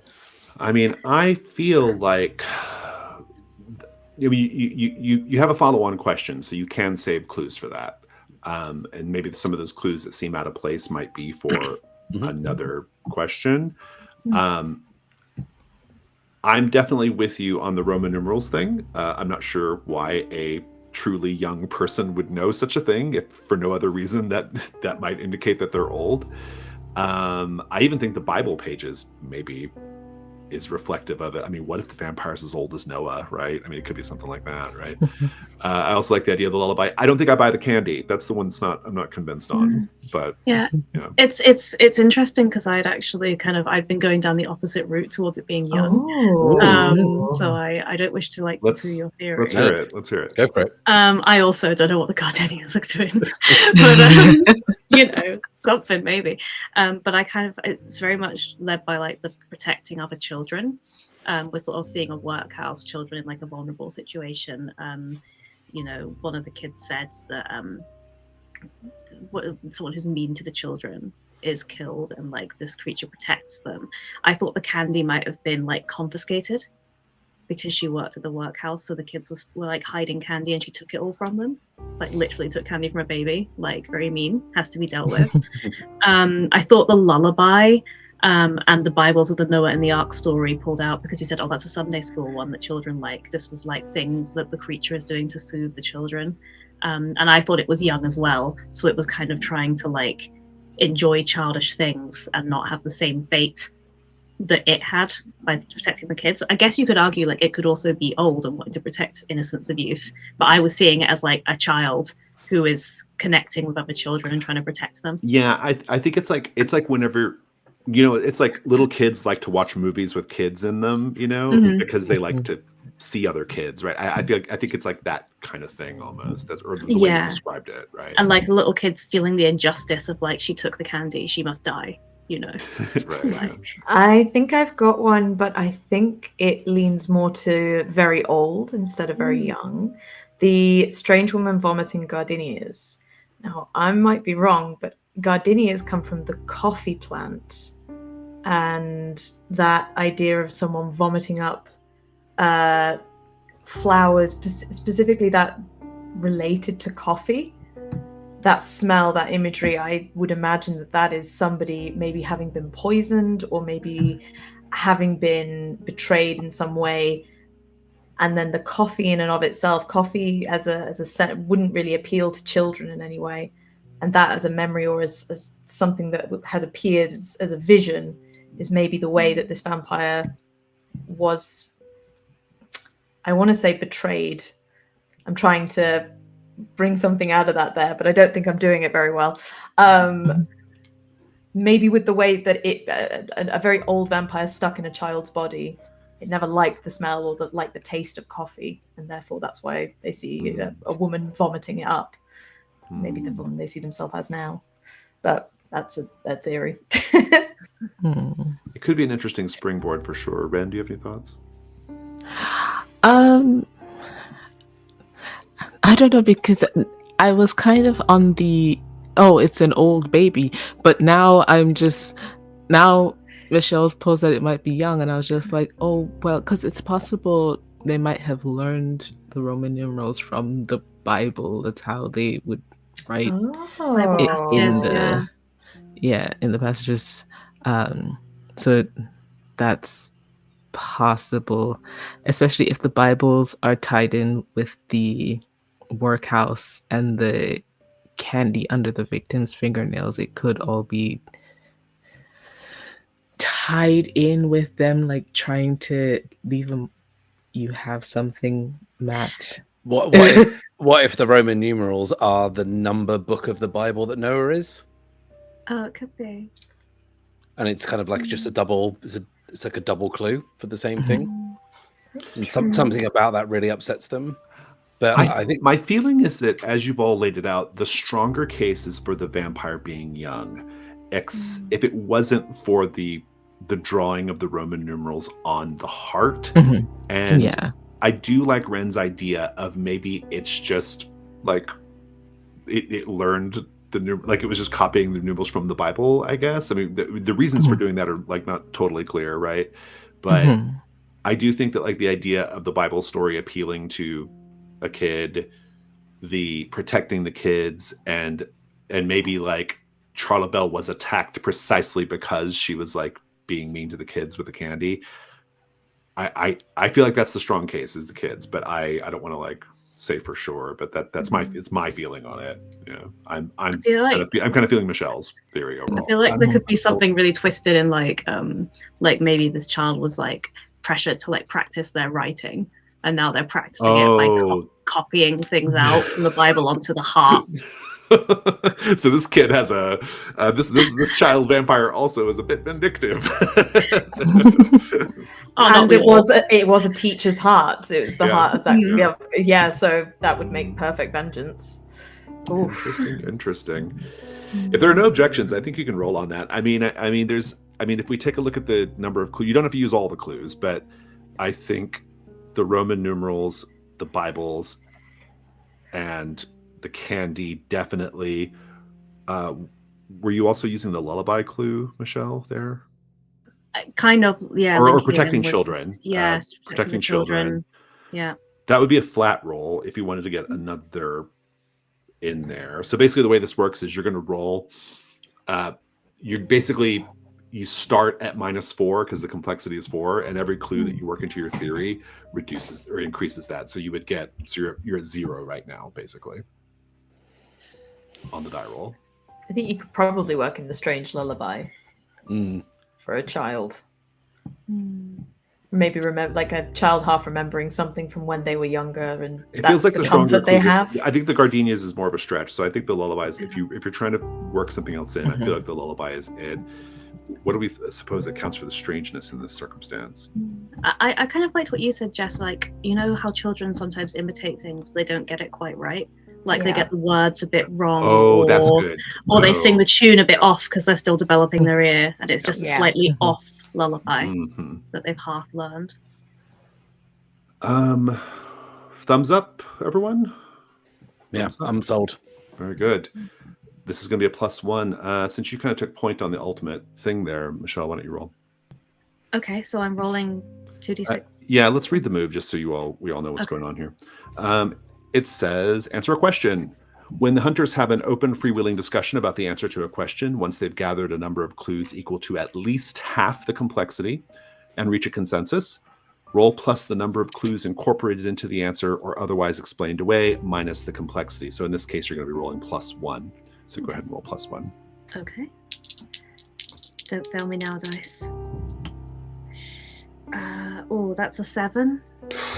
On a 10 plus, it's correct, and you can pursue the opportunity. On a 7, it's correct, and you can pursue the opportunity, but I will add an unwelcome complication to the answer, and or pursuing the opportunity will be more dangerous. Now, the opportunity in this case is just to unlock the next question, so there's nothing really weird about that.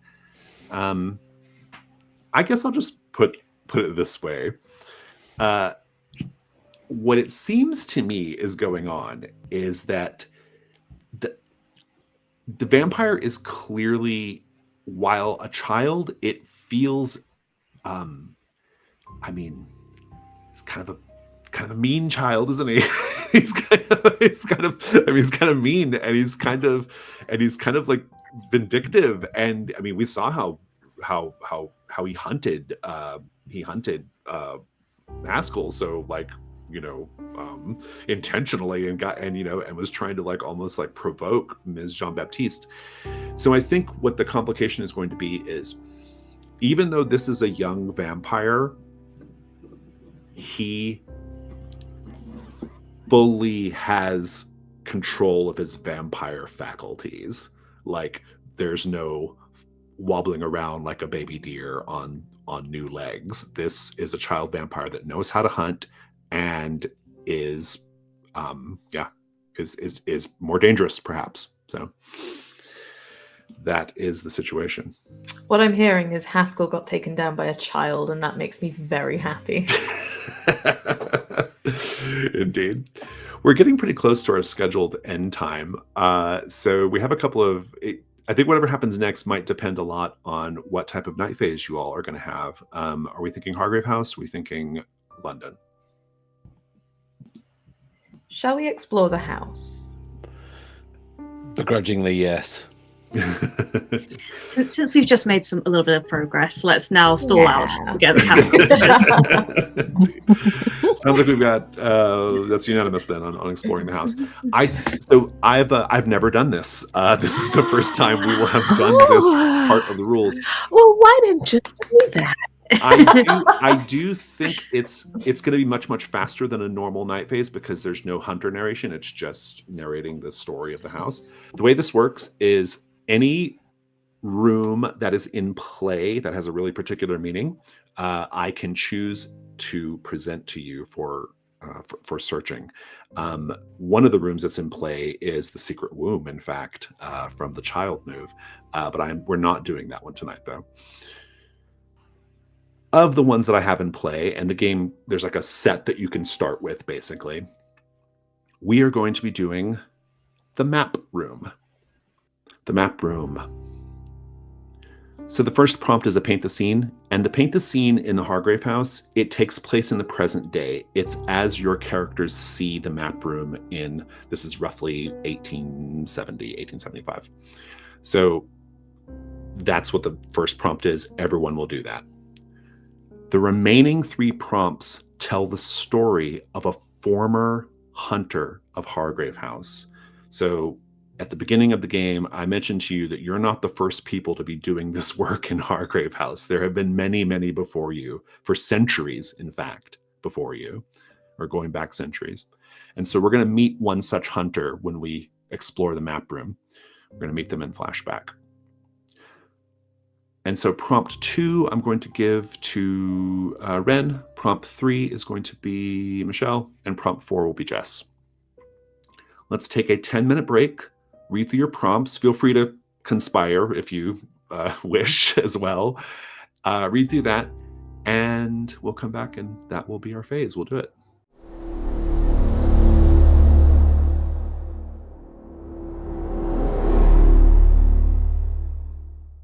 We're going to say goodbye to the hunters for now. We will catch up with them in the next day phase. And instead, we are going to explore Hargrave House for a little bit.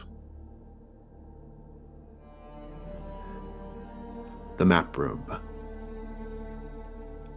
This is a rich wood-paneled chamber thick with the scent of pipe tobacco, aged parchment, and leather upholstery. Curios from across the globe line a grand fireplace, ivory statuettes, intricate scrimshaw, devilish masks. A complex orrery sits on display, tracking not planets, but the metaphysical positions of parallel worlds. Its accompanying placard is engraved with a warning, "Do not touch." We start by painting the scene. This room is littered with maps of the city, of England, of the world, and some of them are highly unusual. Please name one and describe why it's so strange. I think there is a relatively modern-looking map of what we would know now as Iceland. And it's kind of hung, and it's got like a wooden bar that goes across the top so you can roll it over and see another map underneath. And when you do flip it over, you see a slightly smaller map of what we know as Iceland. The names on the map has changed, and some of the letters are now runes, and some of the iconography is a little odder. And you can peel it back one more layer, and you get the impression you are seeing the Underdark, an underground version of Iceland that goes deeper and deeper and deeper. And on the last map, which is maybe 4 pages back, it's just incomprehensible. The icons are so strange.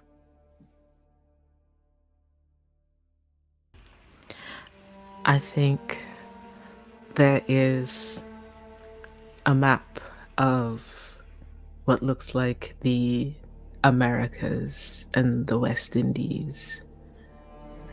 And there is a very carefully dotted line connecting to another in the sphere of what we know to be the Bermuda Triangle. But then there are lines traced larger and then larger again. And there's just written in hastily scribbled text, "Caution expansion."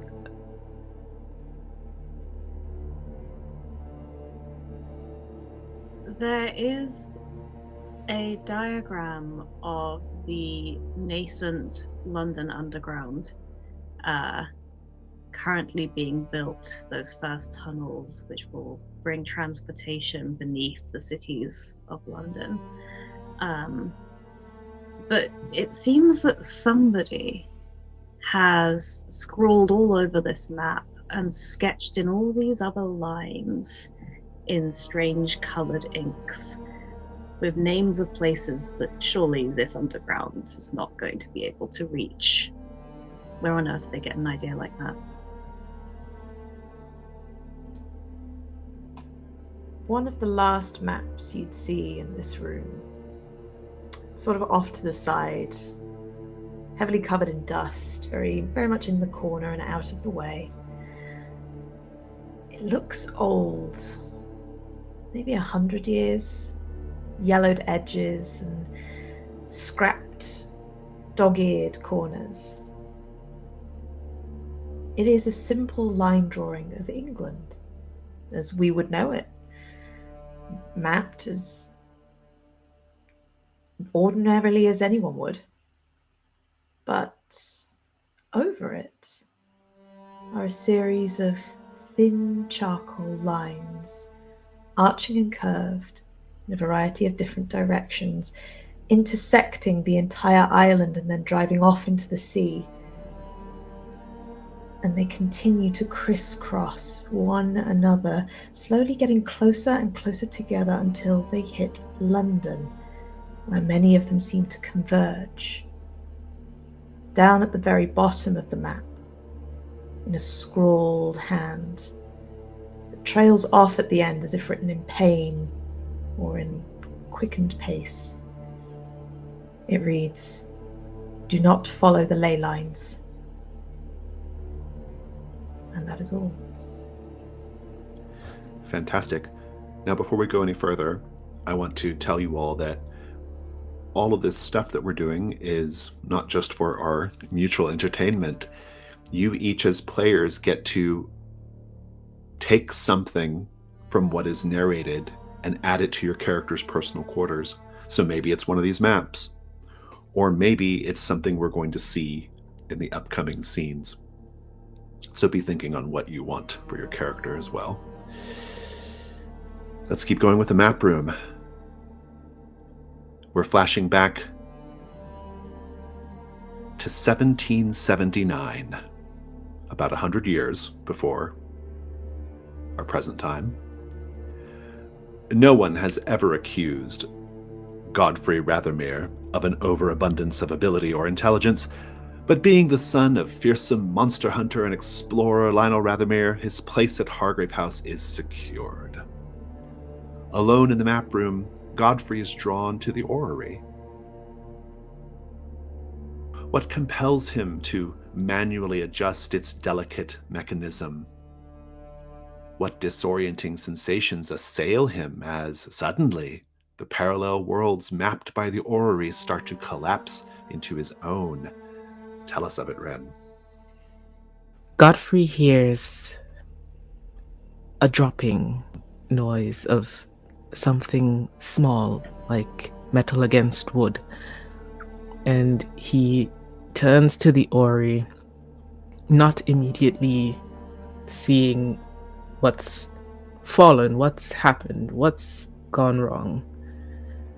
But he notices that one of the rotating arms seems to be stuck, and it clicks forward and then returns. And what Godfrey doesn't quite realize is this always happens every day, but the nut always seems to find its way back into position as it should. This time, Godfrey reaches for this little bolt that seems to have displaced itself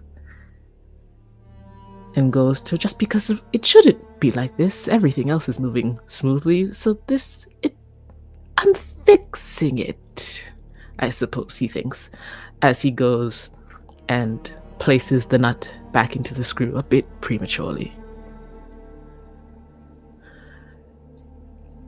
As he does so, finishing that last little tighten with his fingers, the arm moves. It moves much faster than the other arms. And as it gently taps into one of the other spheres, the world's color shifts. It splits apart into the spectrum of ultraviolet light, greens and reds and blues, all the way to white. And as the colors shift, Godfrey shifts and sees echoes of himself, or perhaps not quite himself doing slightly different motions than he just did, and all bearing the same degree of confusion as the world seems to shift and then turn and then flip upside down in front of him. Oh, he's done something very bad.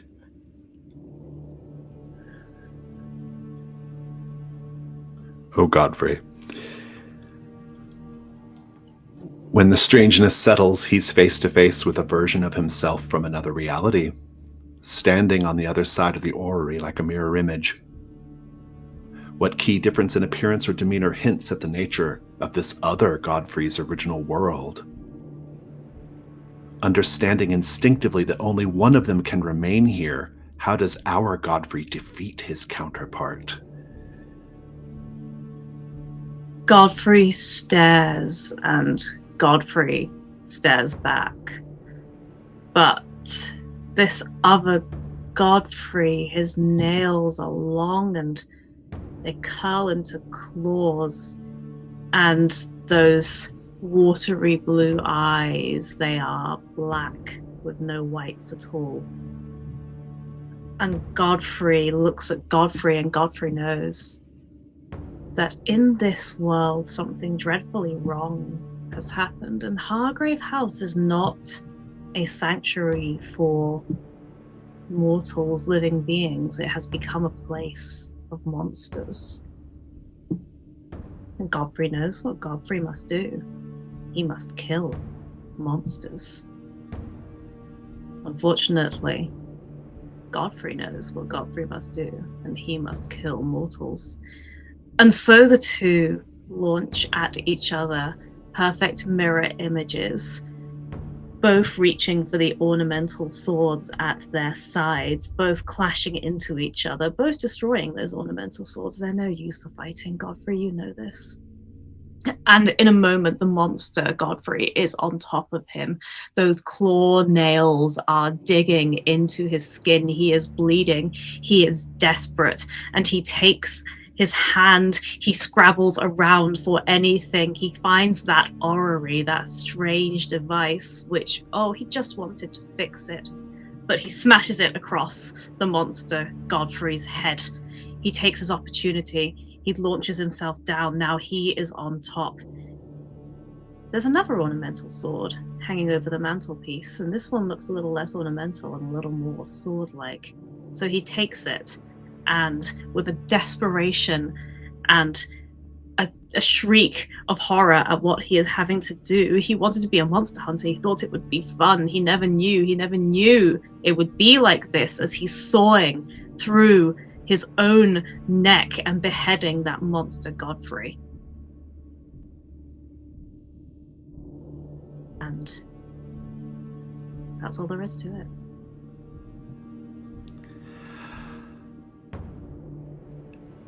In the aftermath, how does Godfrey realize that his other self wasn't brought to our reality?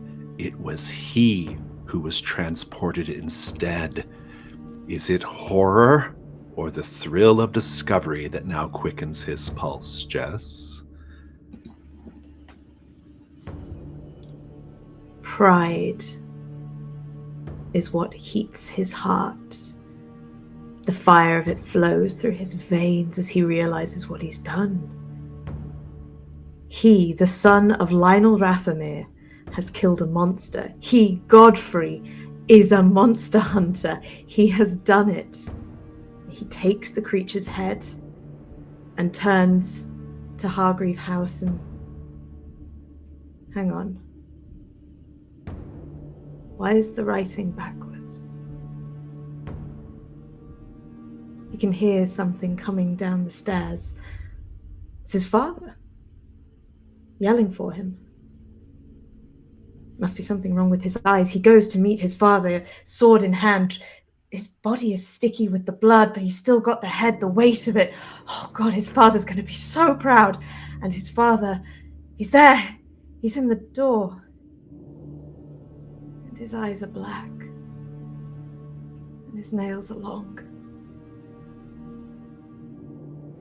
And he looks down to the head that he is holding. The eyes are black. And he watches as his father's jaw unhinges.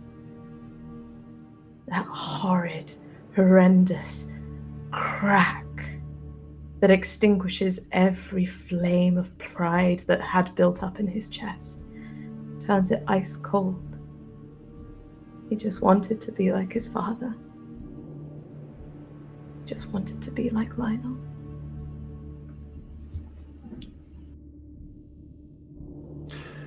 that concludes our night phase. Thank you all so much.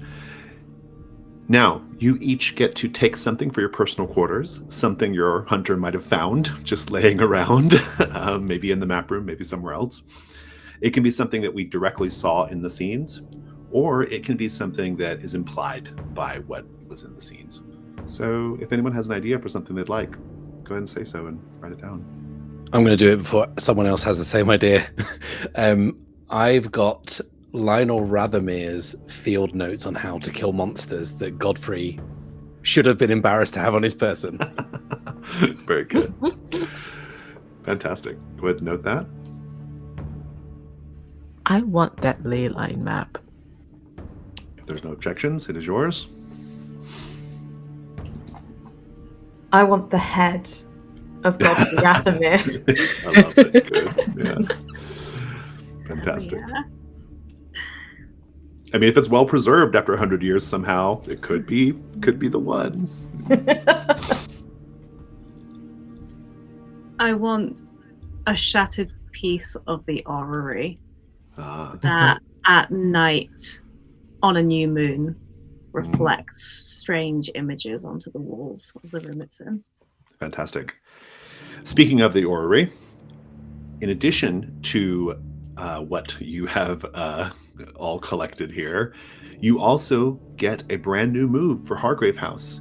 This is a move that everyone has access to, and you can do it whenever you want. The move does not have a name. It is just simply the map room move.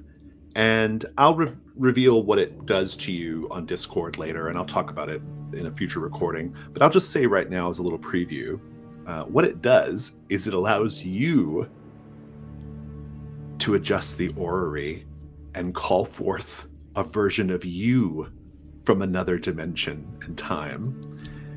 And it's a very powerful move, I'll tell you that. It's extremely powerful. It actually breaks the game in some really particular ways that no other move does.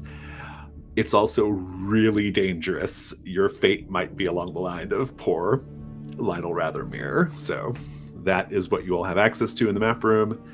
And before we go to the dawn, I lied. We are going to have one little last scene, this time with Dr. Mortimer. I owe you a mastermind clue. Oh, yes, of course. It comes in the form of a package that was delivered to you while you were out. A beautiful blue satin box, the exact same shade of blue that Mrs. Brathwaite clearly prefers, tied with a ribbon. And when you untie it, inside of it, weirdly, is a history of the kings and queens of England. I'll note that on the mastermind clues. It's not an item that you get or anything. It'll just be a clue. But that's what we have, and that's what we see at the end there. And with that, we shall go to the dawn.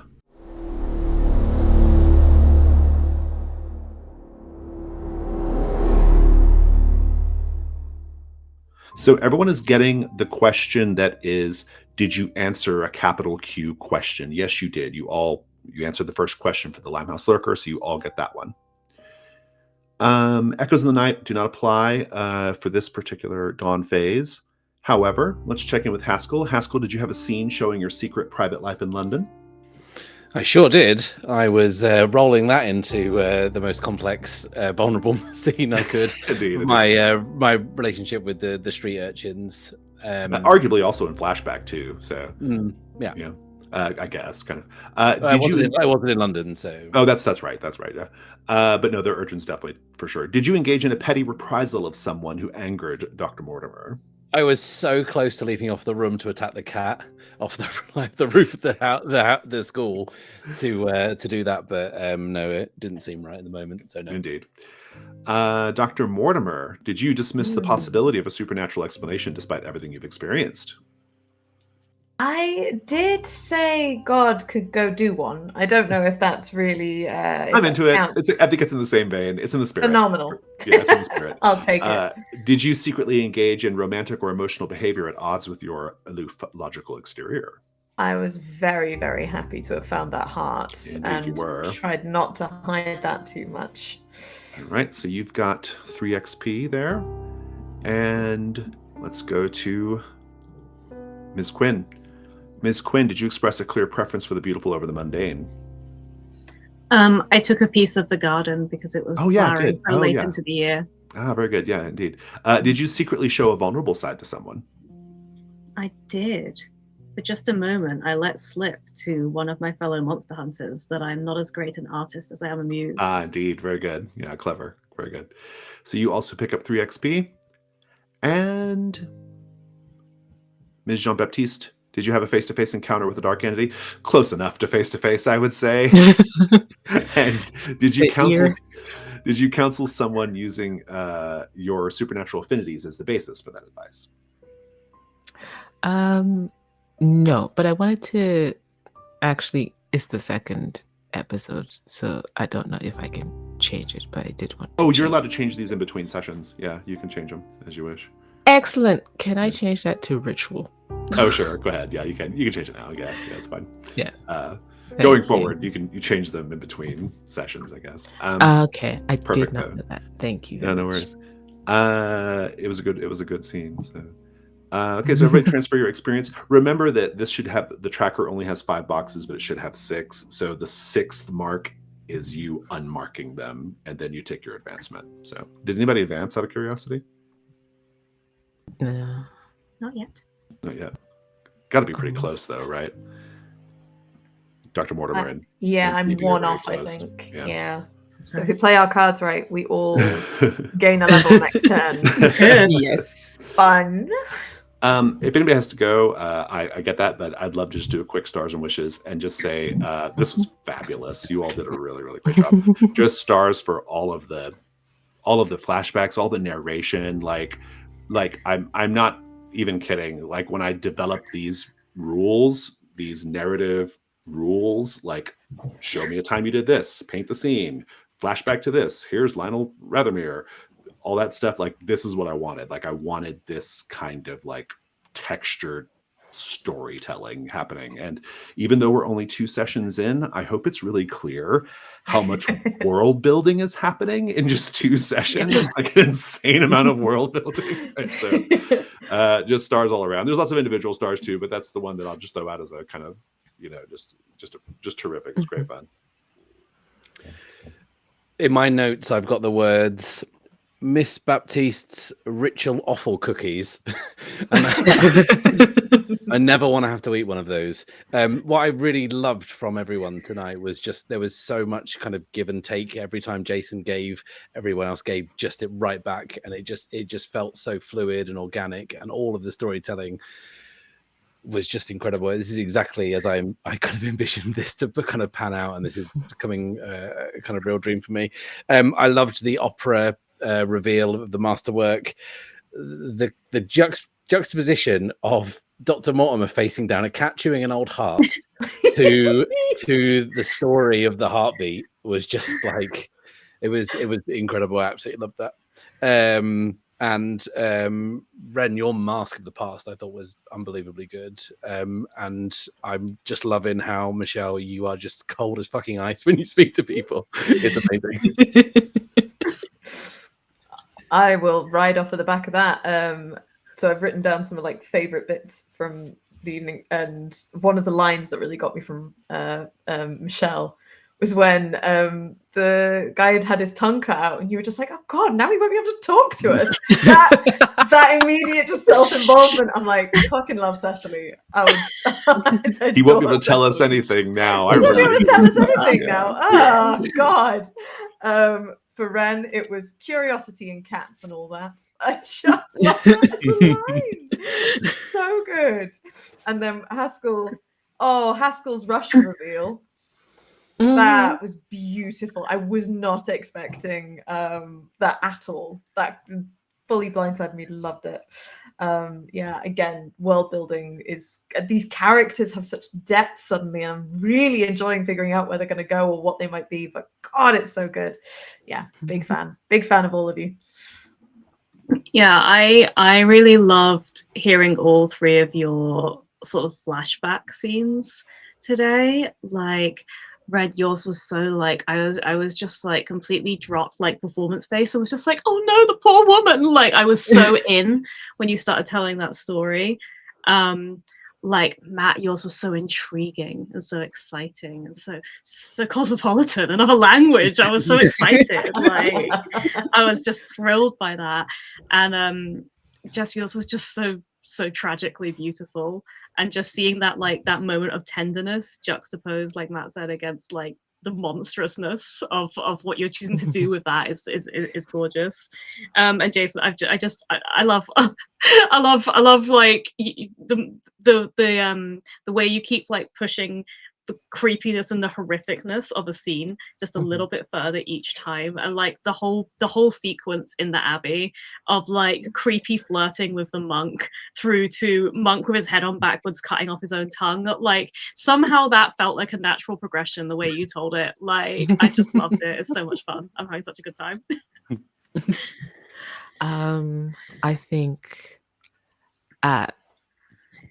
where do I start? God, Matt, Matt with Haskell, I really enjoyed the vulnerable moment that we got to see with like you doing your bits in society as well, like having these relationships with other people besides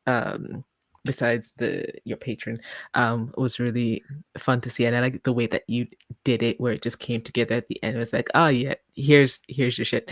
I love that. Jess, I love every time that that the doctor gets something and she's just like, ah yes. just the joy and the delight. Every time you acquire some macabre body part, it just fills me with such joy. And then Michelle, again, like off of what other people said, the aria, the opera, all of these little bits, like the way that you describe things is so very visual for me. Like, I can see everything and I really enjoy that. And then Jason, every time you describe something terrible, I have to hold it within myself to not just be like, yes, more, please.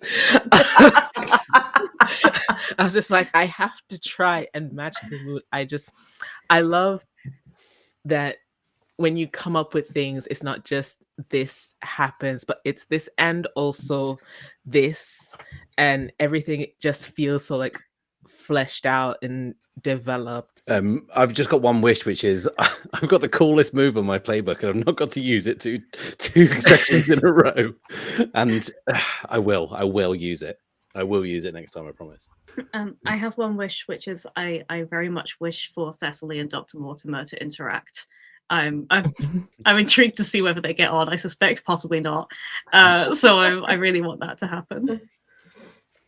Fantastic. Yeah, I think my only wish is I do want to see just a couple more of the playbook moves fire off. I think we're definitely settling into the mechanics of it all and like the pace and how I manage things to start like kind of really firing things off. I will say, as a star though, I really enjoyed the take it away. That was like really cruel and vicious. Yeah, thanks. And it's so undeniable, right? Like the undeniable is always the biggest villain in the room, right? They're always more villainous than anybody that Hargrave House faces, even, and so that's always like the fun of the dynamic at the house, because eventually all that stuff starts to accrue and it becomes a problem later on. So what do you mean? No, I don't have consequences. I have an opera. You have an opera, exactly. Take care of all that for now.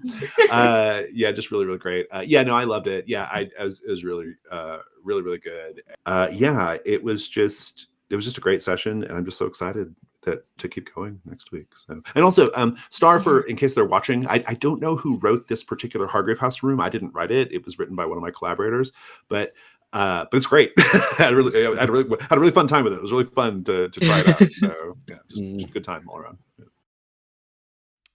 Thanks for watching, everyone, and especially a huge thanks to Jason and the Gauntlet for partnering up with us on this actual play and for letting us get our grubby little mitts on the nearly finished new edition of the game. And once again, a huge thank you to my patrons who help keep the lights on here and also allow me to do indulgent things such as this and pay my incredibly talented cast and crew for their time. Thank you, a million times thank you.